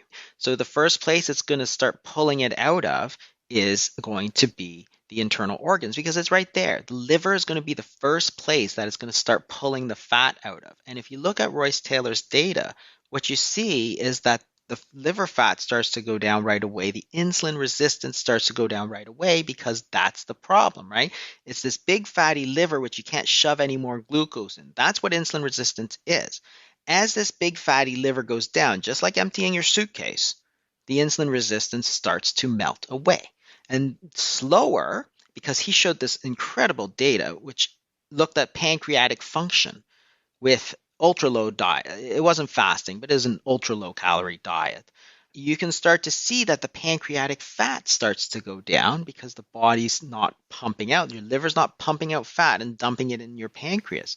And as you get rid of that pancreatic fat, you're unclogging the pancreas and you're producing enough insulin that you don't get the hyperglycemia anymore. Your glucose isn't that high because now you're at a stage where insulin production is going to go up, because they measured that in Royce Taylor's counterpoint study, the one from UK. And you can see that the first phase insulin response starts to go up. It takes a few weeks, but that's exactly what you see clinically. That is, before you lose the weight, which is all a lot of sort of subcutaneous fat, you're getting rid of the visceral fat, the fat around the organs, which is the heart of the matter. The insulin resistance is fatty liver. The beta cell failure is fatty pancreas. You're getting rid of that first. And that's why that diabetes goes away so quickly before you see significant weight loss. So the whole pathophysiology makes sense to me. And to me, I call it medical bariatrics. fasting is what I call medical bariatrics. You get all the benefits of bariatric surgery without doing any surgery because you can get almost everything the same. Like obviously it's a lot more, you have to do it. The compliance with bariatric surgery is easier than the compliance with fasting. I guess for me, I don't know. I still entertain the notion that there may be more than one way to skin this cat, and that I think bariatric surgery is probably a great example of putting three things in place. I've actually seen data that look at making no change to a patient other than altering the morphology of the duodenum, and that improves type 2 diabetes, which again, if you bypass the duodenum, you would bypass what that problem is there. So, because, the thing with the bariatric surgery patients is they're not fasting for that long, right? They're going to have fasted for 12 to 18 hours before surgery. And nowadays, those patients are dripping in liquids that are caloric, even the day of or the day after surgery. So they might have a 24-hour fast, but there's no question that their caloric intake is lower during that first 3 or 4 days. But remember that you've got the malabsorption too, right? So the Roux-en-Y is both restrictive and malabsorptive, right? That is, not only do you restrict how much they can eat, the amount they eat doesn't all get absorbed. And that's why you get dumping syndrome and so on. I agree with you. That's a good point. It's hard to do it based on just how much they're eating. I mean, technically, we don't know how much they're absorbing. I like your term, right? Which is, look, let's just refer to this as medical bariatrics, and it's super potent. When you have purely restrictive things like the lap band, it's like, boy, those things didn't work at all, right? We thought they'd be great, lap bands, purely restrictive, easy to put in and so on. And it's like, yeah, you look at the numbers of people and they're just dropping.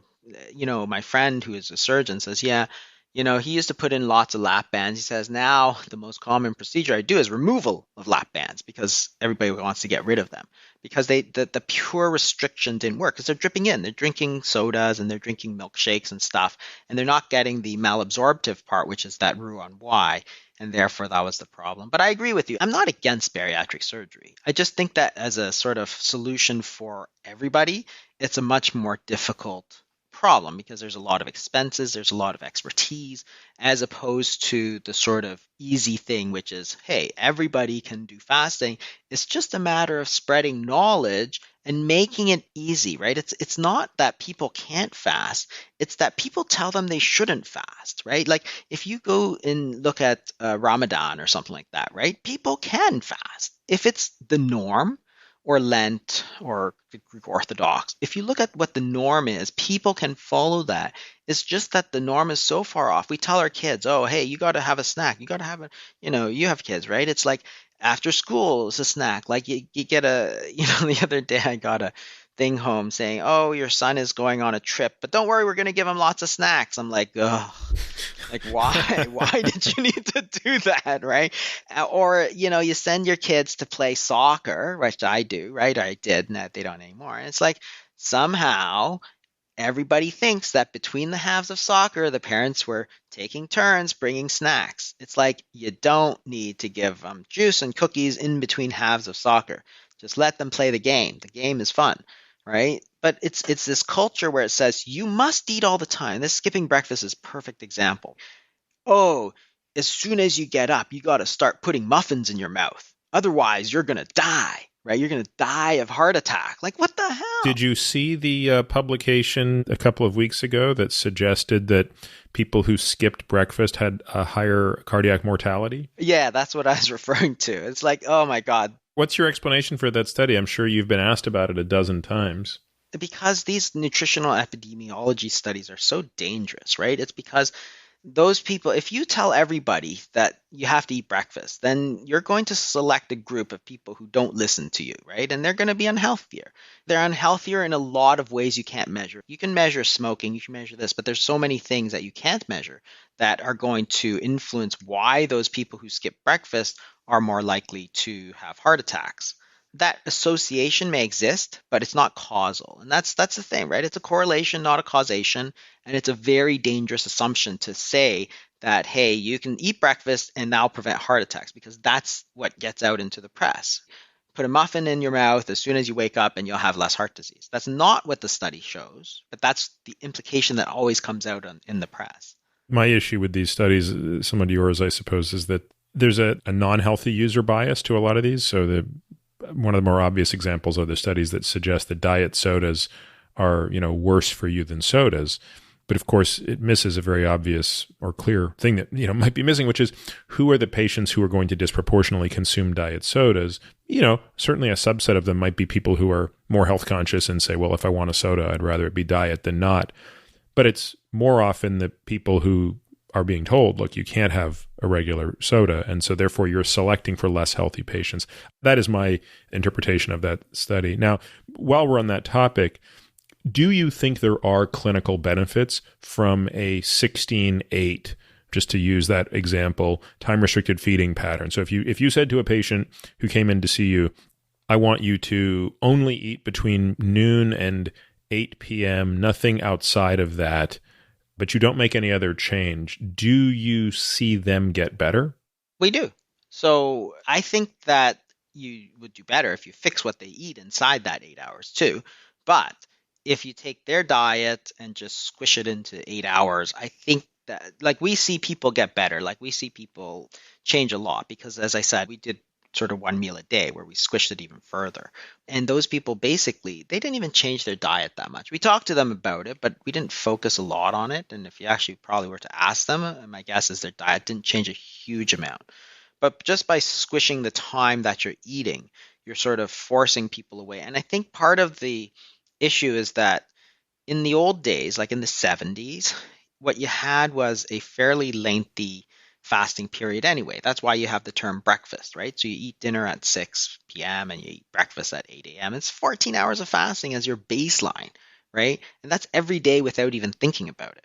Now it's kind of spread, right? Sachin Panda has done all these studies about how long people actually eat, and it's constantly, the minute they wake up to the minute they go to bed, it's almost 15 hours a day that people are eating. I think that's gotten so bad that when you squish it back to a normal sort of 16-8 sort of thing, because 14 hours and 16 hours, 14 hours was sort of baseline in the 70s and 16 is just a little bit. But because it's gotten so bad, when you squish it back into that, we do see a lot of people who benefit just from that one intervention alone. And, to me, it's always about practicalities. That is it easier? So if you have people, for example, say two strategies. One is counting carbs, which I think can work, versus counting the number of hours that you don't eat. It's so much easier to tell people between 12 and 8 is your eating window, everything else don't eat, versus look at everything that you eat in the day, try and calculate how many carbs it is, and add it up so that you have some arbitrary less than, right? Less than 120, less than 50, less than 20. It's so difficult, whether you're counting calories or whether you're counting carbohydrates or doing macros, right? It's just so difficult to do. It's so much easier to say things like only eat between this hour and don't eat anything that came in a box kind of thing, right? Those, to me, that's practical, useful advice, as opposed to say, let's get your carbs from 55% to 40%. It's it's so difficult. It's just, and I'm not saying that it can't work. I think it can work. I just think it's so hard to implement when you're seeing patients sort of every few minutes, right? How are you going to do that from a practical standpoint, right? It's not feasible. I completely agree. I mean, I think there is no simpler instruction than when to eat and when not to eat. And yeah, I think, combining these things can often be incredibly potent. I don't know. I've seen mixed results on 16-8, truthfully. I've seen some patients who have really significant improvement. I've seen other patients experience no improvement whatsoever. We typically will push that window tighter, 18-6, 22-2. Again, the tighter you push it, the more benefits you see. But I've really seen no substitute for what I call intermittent fasting. We use that terminology very distinctly. We reserve the term time-restricted feeding for up to 24 hours of restriction, but we use the term intermittent fasting to describe what I think that term means, which is you intermittently, periodically, i.e. fast. And fasting can be a complete reduction of calories, or it can be a hypocaloric fast. So you can consume somewhere between 20 and 40% of your normal caloric requirement for for a period of time. You typically look at 3 to 7 days, and you repeat that cycle. What type of protocols do you use for intermittent fasting with your patients? We use all of them. So because we're predominantly clinical, we'll individualize. So the things we take into account is one, how severe is it? So a severe type 2 diabetic on a huge amount of insulin, we're going to give a more stringent schedule than somebody who's just sort of pre-diabetic and wants to sort of prevent it from getting into diabetes. So the other thing is how old they are and how willing they are to do it. So we see a lot of people who are in their 80s. We have people in their 80s doing we had a lady who was like, I think she did 61 days, right? And she's not young, right? And we have people in the 80s. Nothing, yeah. That's what she said. Although sometimes when you actually go into it, sometimes they have little things here and there. But she said she did 61. We have lots of people who do long fasts like that, and they don't have any problems. We monitor them very closely, though. But generally, we don't do that. There's no point taking that much risk a lot of times. She actually just felt good on it, so that's why she did it. But we don't usually push it long like that. But we will if we need to. But it depends on how quickly. So it's how severe is it, how old the patient is, and how urgent it is. Because we have people who have a ton of disease, right? And we're like, if you don't get this diabetes fixed like right now, you're going to be in a world of trouble. So we had this guy, he was actually in his 40s. He had a non-healing diabetic foot ulcer for like a year, followed by a plastic surgeon. So he actually came into the hospital, and I saw him because I was seeing him for his diabetic foot infection, gave him antibiotics. I said, your problem is not your foot. Your problem is your diabetes, right? Because the reason you have this foot ulcer is because of diabetes. You don't get foot ulcers if you're not diabetic, right? Unless you have severe PVD or something, right? But the point is that if it's the diabetes was just causing your foot ulcer, you got to get rid of your diabetes. So I talked to his dad, because this guy was like in his 40s, and the dad was Greek Orthodox. So his dad was like, oh, yeah, let's do this. So we put him on, and we put him on fairly strict restriction. We started him, I think, on a week of fasting and then 36 hours 3 times a week. And that ulcer healed like within 3 weeks. It was like ridiculous how quick that thing just healed up. You led with a single week of fasting before cycling 36 hours weekly, or did you lead with the 36 hours? No, I started with the 7 days, and then we did like 36 hours because it was severe. Honestly, he was going to get his foot chopped off at some point. You're definitely more aggressive than I am because you're seeing much sicker patients. I never lead off with water-only fasting for patients. Usually what we do is we push the windows of time restriction, which, as I said a moment ago, I'm not convinced there's huge benefit in time restriction. I think there's some benefit. I think the biggest benefit of time-restricted feeding is the psychological one. It's breaking the cycle you just described earlier, which is people think intravenous access to food is essential for life. If they go more than 2 hours without a meal, the sky is going to fall. And so in many ways, time-restricted feeding is just a way to prove to them that that is total nonsense. I actually think that the long fasts do exactly the same thing. Well, yes, but you can't lead. I mean, at least for me, I haven't tried leading off with that. Talk me through like that particular patient. So first of all, let's grant it that he now has agreed to try this. This is a patient who is not entering a fast the way I would enter a fast, which is I usually spend a week in ketosis before the fast, which means I'm showing up in a fast with a ketone level of somewhere between 0.5 and 1 millimolar of beta-hydroxybutyrate. I sail generally pretty easily into these fasts, not all the time. This is a guy who's got a respiratory quotient of 1. He is a completely obligate glycogen consumer. He's probably not oxidized a fatty acid since Guns N' Roses were popular. This is a guy who's going to be in for a world of hurt when you strip food away from him, because within a few hours, he's going to sense, his liver will sense glycogen levels are low. It's time to eat. So how are you getting him through that?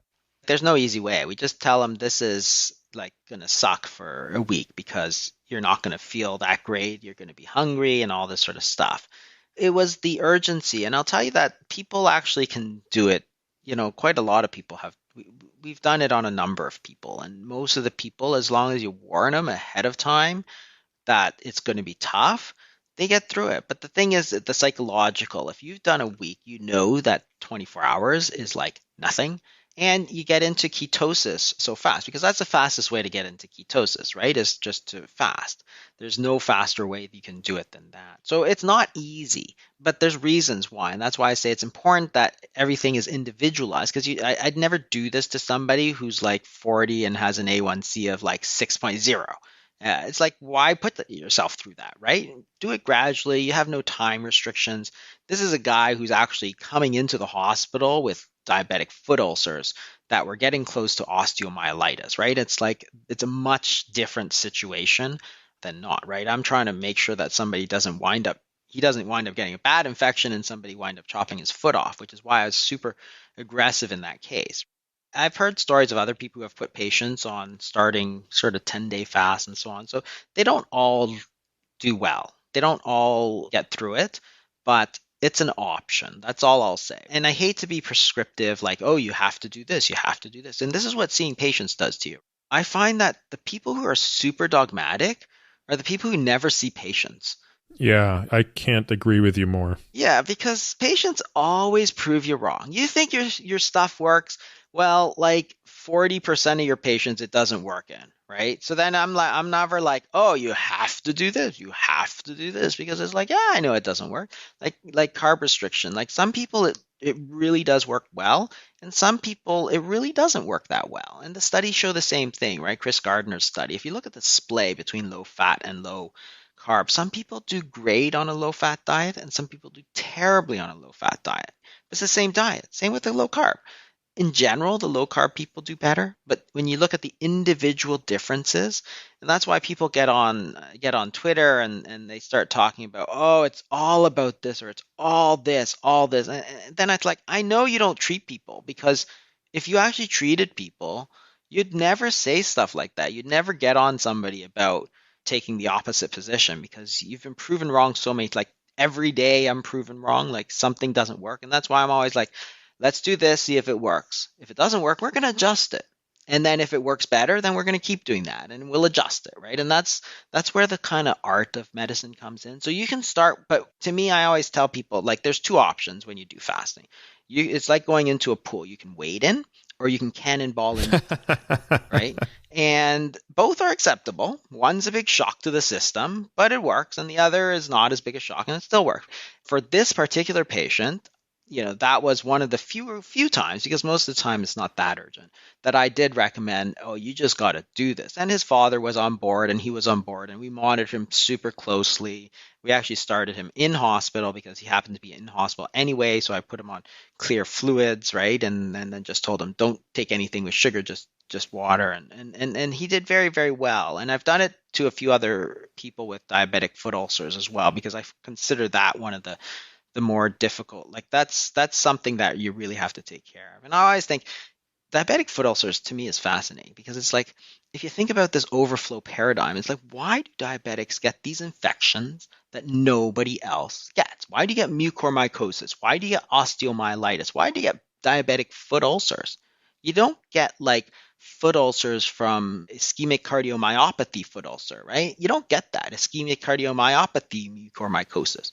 It's because what you're doing is you're putting all this sugar into the body. Then when the blood glucose goes up, you give them insulin to really jam that sugar into the body, right? And the body takes it, and your liver gets all this sugar and starts sending it all over the place. Pretty soon, your whole body is so full of sugar that everything just starts rotting. And that's why you get the kidney disease, that's why you get the eye disease, and that's why the bugs just love it because there's so much sugar and nutrients everywhere.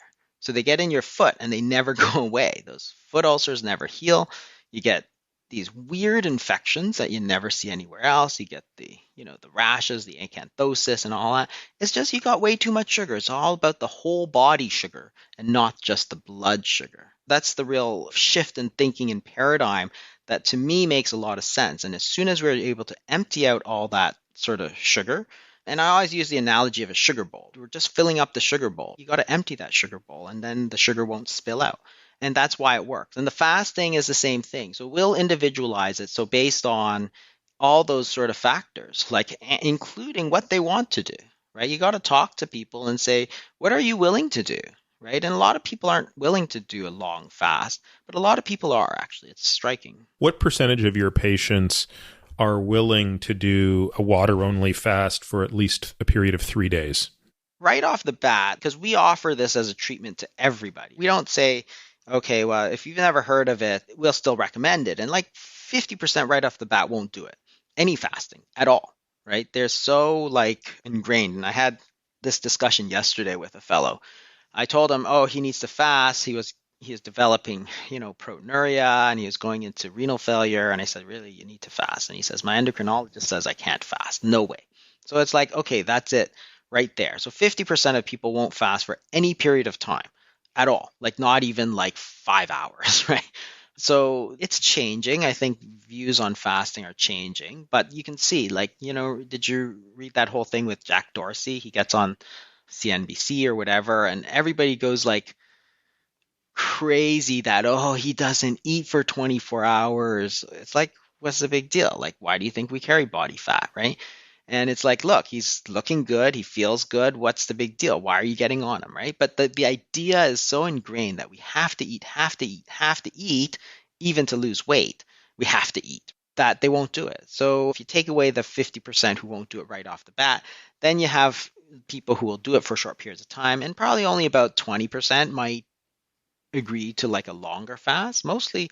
And it's not the physical side that actually gets them, it's always the psychological side. The physical stuff is super easy to deal with.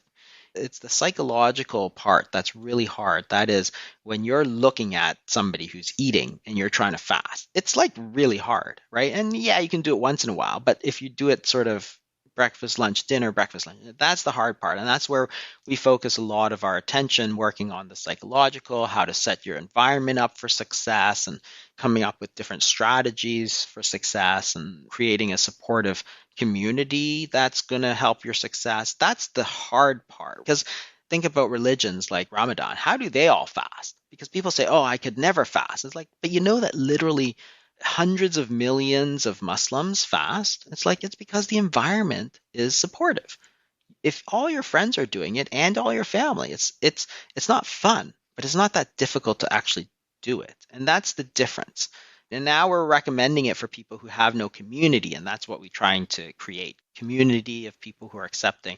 And also that's part of the point of bringing it into the mainstream. I wrote a couple of books about this, of course, and that's the point. If I wrote a couple of articles that I sent to JAMA or something to get peer reviewed, first of all, the peer review would kill it. And then second of all, you'd get no traction whatsoever. And then you're not doing anybody any good, because by making it sort of more out there, you make it more acceptable for people to talk about it and to accept it as a viable treatment. So let's go through some of that stuff. So that, let's say that 40-year-old patient, first of all, appreciates the severity of what you've shared with him and his dad, which is, look, it's one thing to have diabetes, which you do, but you're actually in quite a late stage of this. I don't remember the literature on this, but from my days in surgical training, the 5-year mortality once you have an amputation with type 2 diabetes is staggering. So I don't remember what it was, but it was so high that the point was, once you're getting a toe amputated or a foot amputated or something like that, the probability you're going to be alive in 5 years is incredibly low. So I could be wrong on this, but I feel like the 5-year mortality was something like 70%. So if you're in your 40s and you're already getting a diabetic ulcer that's not healing, there's a non-zero chance. There's actually a significant chance you're not going to make it to your 50th birthday. So he says, I'm in. You mentioned something that I think can't be overstated, which is you have to be in a supportive environment. So if a patient tries to fast and they are surrounded by people, both their friends and family and also their other medical practitioners who are telling them this is a horrible idea, well, that's a recipe for failure. So now let's posit that we've also got the support of the medical team and the friends and family. What are some of the other tricks and trades? I mean, one of the things that I hear a lot about is, Peter, my sleep is really hard when I'm fasting. How do you address that? Yeah, that's a tough one, because they all can't sleep.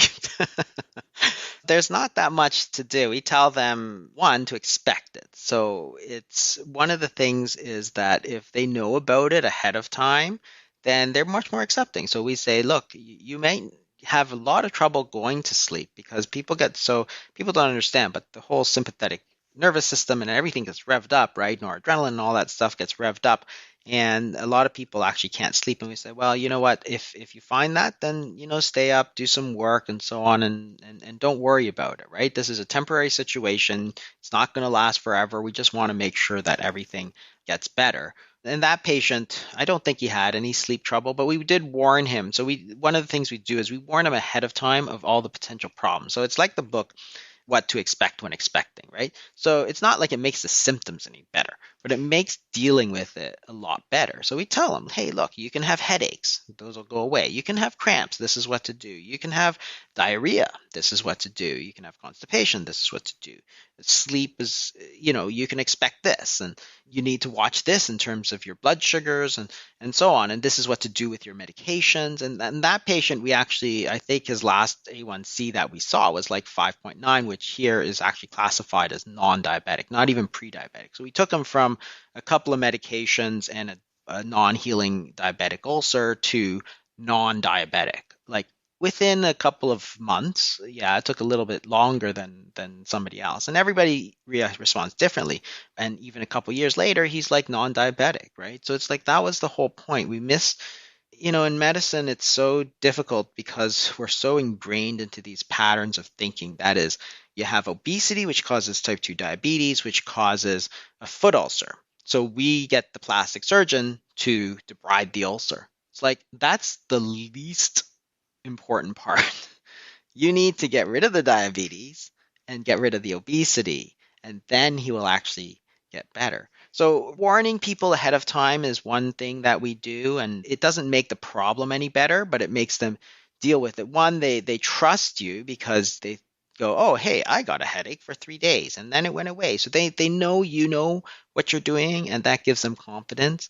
And then just having that support. So he had his father, of course, who was going, yes, yes, yes, you need to do this. And that came from his religion. So it was a good setup for that. Many times we'll actually get the opposite, which is what you're saying is that I'll get that patient, I'll say, this is what you need to do. The family says, oh man, that's crazy. And the family doctor says, oh man, that's crazy. And the endocrinologist says, you must never do this. Then nothing changes, right? They have this and so on. My tip on this one, Jason, is that in anticipation of that sympathetic outflow, we recommend that patients take phosphatidylserine with the fast in the evening, and that sort of calms down the adrenal glands. And then even just an oral over-the-counter GABA, unfortunately, it's becoming harder to get centrally penetrating GABA over the counter, but even just peripheral GABA will sort of take down some of that sympathetic tone. So that, coupled with some other sort of sleep supplements, actually not only tends to help people sleep, but a number of people note that you can have some of the best sleep imaginable with those lower levels of glucose, higher levels of ketones. Now, what about electrolytes? How do you manage the electrolytes, in particular sodium and magnesium, during these longer fasts? There's nothing specifically we do, actually. So we monitor it very closely, of course. Magnesium is the one. So everybody worries about sodium, and you can get some people who do get a bit sodium depleted. But if you're otherwise healthy, your kidneys should never get to that state, because there are people from the Intersalt study, there are people that actually barely eat any salt at all and still survive fine. So your body should be able to reabsorb all the sodium it needs. Magnesium is a bit more difficult because a lot of type 2 diabetics are depleted of magnesium to start. So we'll often recommend magnesium supplements, and that's where a lot of the cramps and so on kick in. Some people do get a little dizzy and so on, so that's when we use the bone broth, which is technically not a fast, but it's like got calories and amino acids and stuff. But that's where we'll use bone broth, for example, where you can put a decent amount of salt in and take it and still feel well. We monitor the electrolytes more just because we want to make sure that nobody's getting into trouble. But I'll tell you that the number of times that I've actually had to intervene or tell somebody to stop a fast because of electrolytes is like zero, I think. I don't think I've ever had a case where the blood work came back and said, oh my God, they have to stop. There are some other things, like if they get diarrhea, for example, and it can be fairly significant, then that might play a role. But when they get those, we tell them stop. And we are always like, we're always super cautious because we monitor them very closely. These are relatively sick patients, right? So they generally have a lot of medical issues, but we monitor them very closely and we give them very careful instructions that, hey, if you don't feel well, you need to stop right away. Don't even tell me. Stop it and then tell me, right? Because the point is that let's figure out what's going on. Then, if it's a solvable problem, then we can do it starting tomorrow. Or we can do a totally different regimen, shorter, fast, more frequently. We're not stuck to this one thing. Or we can do ketogenic diets, or we can do something else, right? There's all kinds of things that we can do without doing a long fast. And some people actually hate the long fast, and some people actually love the long fast. So we always say, don't get so rigid in your thinking that you have to push through. Like the one thing we tell people more than like, don't just push through, because that's when you're going to get yourself into trouble. There's always tomorrow to start another fast if we figure out what's going on with this. Don't you find it's helpful to explain what you're pushing through? I mean, for example, even if I fast for 7 days, there is no day during that 7 when I am not at least at one point quite hungry. Oh yeah, the hunger, for sure. We always say you can be hungry, but make sure you're not like lethargic or something. I think it's important for patients to understand even seasoned fasters still get hungry. But what I find interesting, and my wife, who doesn't fast but is sort of interested in like why I do it, she can't believe it, right? She can't believe that, I'll work long, hard days and exercise and do all that stuff while fasting. And she's like, aren't you just starving? And I said, truthfully, yes. Every single day I feel quite hungry at some point in the day, but it's never more hungry than on a regular day if I'm getting really hungry. Like being hungry on the 7th day of a fast is not a more profound hunger. It's the anticipation of that becomes problematic, which really speaks to the Shakespeare quote about nothing is either good or bad, but thinking simply makes it so. The anticipation of that hunger seems to be a bigger problem. Maybe for your patients, it's less of a concern because the highest priority is the amelioration of the diabetes. But do you spend much time thinking about how they can minimize muscle mass loss with the obvious loss of protein intake? Or do you just say, look, it's so intermittent that we do this fasting that we're going to take whatever we have to take in the most catabolic sense and then deal with it on the back end? Or do you do anything specifically with respect to exercise? Nothing specifically, because again, I'm treating different population. Like I'm not treating bodybuilders, right? I'm treating 65-year-old women. For them, it's like they don't even know how much muscle mass they have. And honestly, I'm not even sure. Like there is some protein loss, and I'm not sure that's a bad thing. I mean, I think that most people actually don't get a lot of muscle loss. Like you can get protein loss, which is connective tissue and skin. And this is one of the things that people always rag on me about, but this is clinical medicine, right? So I've treated thousands of people with fasting, and some have lost a lot of weight, like hundreds of pounds. And I've documented a few case studies in my blog and stuff. And one of the things that's very unusual about fasting for weight loss as opposed to weight loss for other things is that we don't see the skin problems, because skin is protein, like it's not fat, right? Skin, connective tissue, it's protein.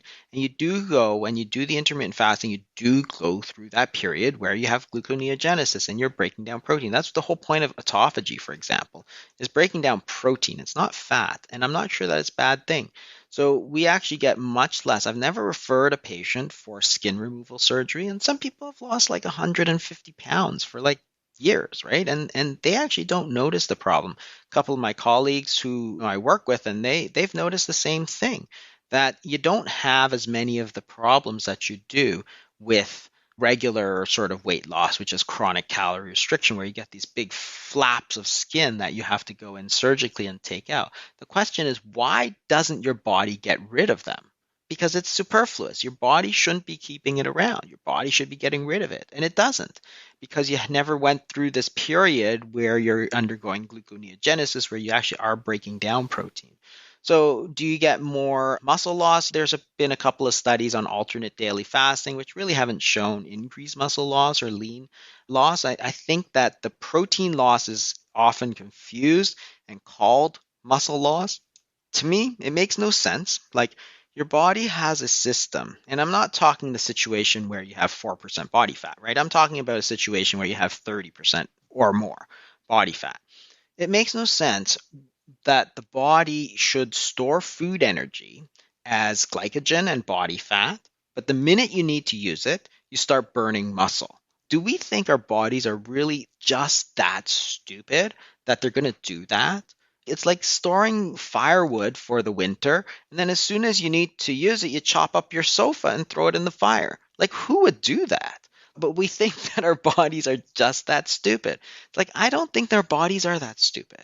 I think that there's a period, which is fairly limited, during the fasting where you have gluconeogenesis, then you can see fat oxidation goes way up, right? And Kevin Hall, I think, did some of these studies on what happens. And Cahill, of course, did all those studies, on what happens during actual starvation. And you got to remember that he was no wimp, right? These are like 60 days of fasting, right? Not like 16 hours. It was huge. And these people were not even overweight. It was, there are some studies that you just think, wow, how did they get away with that? It was before the days of the IRB. I know. There was a great study. I don't know if you've seen this. There's 2 studies where they took people who were not even overweight. They fasted them for 60 days and gave them a big slug of insulin. It's like, why? It's like just to see what would happen. Well, no. I mean, that study was to actually see if the ketones were protective in the presence of hypoglycemia. They injected those patients with insulin, took their glucose down to below 1 millimolar. These people were walking around with it. Yeah, they did totally fine, provided they had enough BHB. That's an incredible. Yeah, it was incredible. But you'd never get that study done today. You'd get thrown out, like you'd get laughed at, right, by the IRB. Like, you're going to drop people's glucose to less than 1? Like, are you serious? Everybody now thinks if you don't eat for 24 hours, you can get seizures, right? But the point is that, yes, it was for the ketones and stuff, but it's a great study, like it's stuff that you just couldn't do these days. But the amount of protein, so when you look at all the Cahill studies and all the classic studies of fasting, that's a relatively limited period that you're actually burning.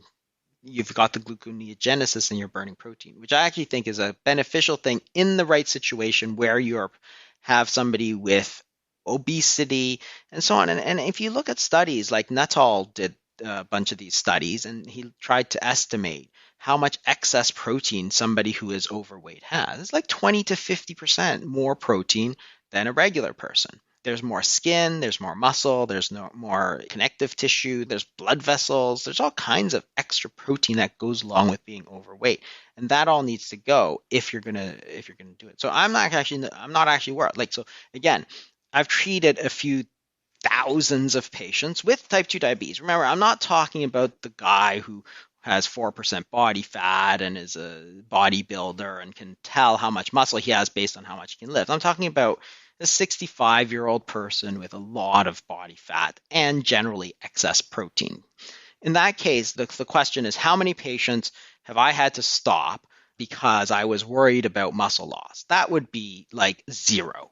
Right, in 6 years. And because I use it in a therapeutic manner, that is, I'm not treating one person a week sort of thing, right? It's like every person who comes in every 10 minutes, I'll say, this is what you need to do. This is what you need to do. So it's just part of my clinical practice. So it's like hundreds of patients a year, and over 6 years, it's like thousands of patients.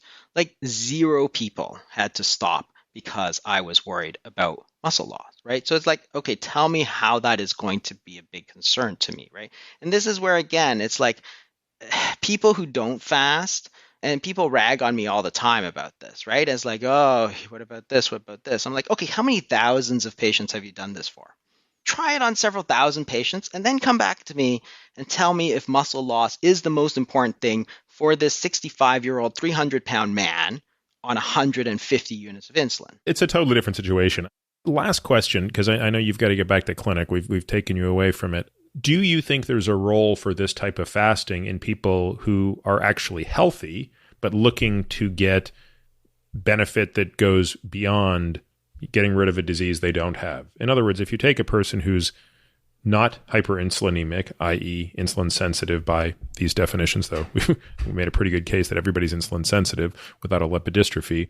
But you take a non-obese, non-diabetic, non-NAFLD, insulin sensitive, non-hyperinsulinemic individual who's asking the question, will periodic fasts reduce my odds of chronic disease down the line? How do you feel about that?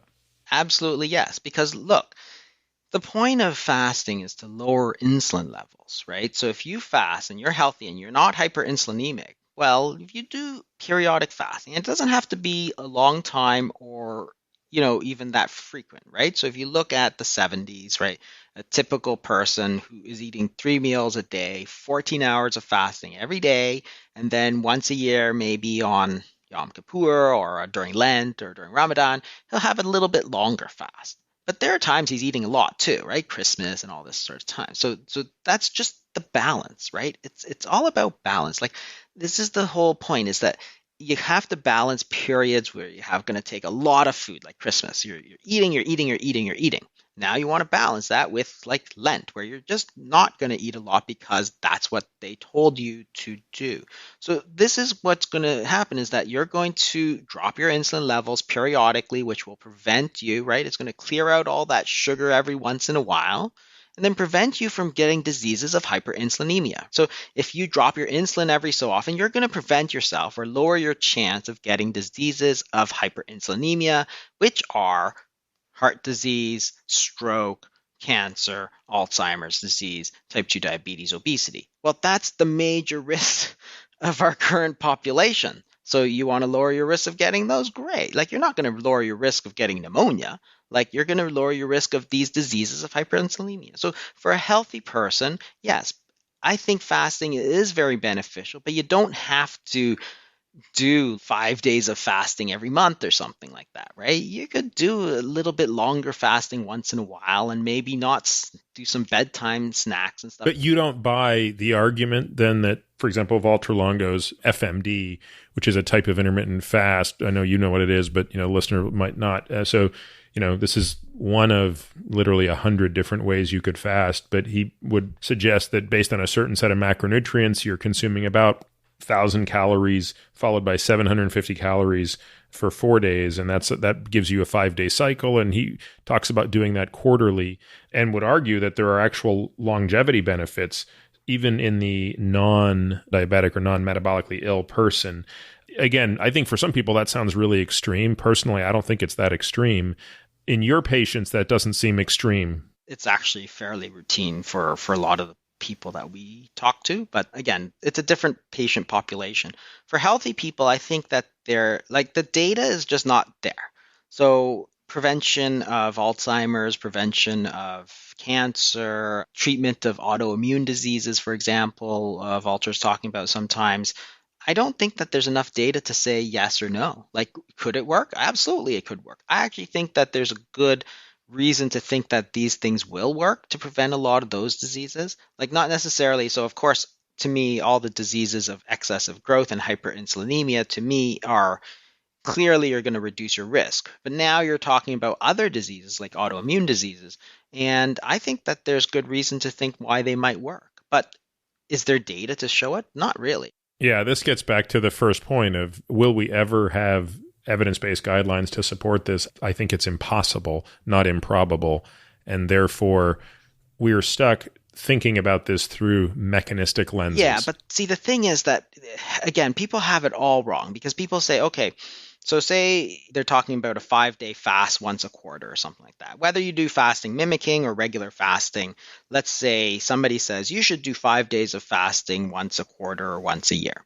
Okay, so the evidence-based medicine people are always way off because they say there is no evidence to suggest that 5 days of fasting once a year is beneficial.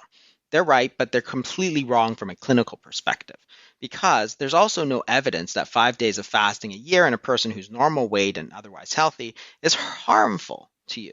So now you have to say, what is the risk of doing that 5 days of fasting? So 5 days, so in a year, you will eat 3 meals a day. 1 year, you'll eat 1,000 meals. For 5 days, you're going to miss 15 meals out of 1,000. That's it. That's the extent of what you're doing. What is the risk of that? I'll tell you it's just about zero. Like, yeah, you're going to be hungry and stuff, but if you're otherwise healthy, the risk is very, very, very low. And then you say, what is the benefit? Well, there's not really any great evidence of benefit either. But because your risk is so low, your risk to reward ratio is pretty reasonable. Why wouldn't you do it? That's the question because the risk is so low. Maybe there's no benefit. Maybe there is a benefit. I can't tell you, right? And it's the same for all drugs. You know that there's a certain number needed to treat. So a number needed to treat of 50 means that 49 out of 50 people simply do not benefit from that drug that you gave them. And it's going to be the same for fasting. There's going to be one person who benefits and 50 people who don't benefit. But the risk to reward, because when you give a drug, the risk starts getting so high that the risk to reward ratios, they don't make sense. But for something like fasting, missing 15 meals out of 1,000, yeah, it can make sense. And that's why, all these sort of EBM zealots are all like, oh, there's no evidence, there's no evidence. It's like, you don't need evidence. It's assessing the risk and the reward and what clinically makes sense. To me, if I had, for example, some kind of autoimmune disease. So let's take this disease, rheumatoid arthritis, that there's no evidence that fasting is going to do anything for. And Dr. Longo says, well, you can reset your immune system if you do 7 days of fasting. What would I do? I would absolutely do it, as opposed to taking a bunch of toxic drugs like prednisone. Like, you've seen what prednisone does to people. Why wouldn't I do 7 days of fasting? The risk of that is zero. Say I don't get any benefit from that. Then I don't have to do it ever again. But what happens if things get a lot better? I've just treated my own disease. The reward can be so high, but you don't have to guess at it. You can just do it.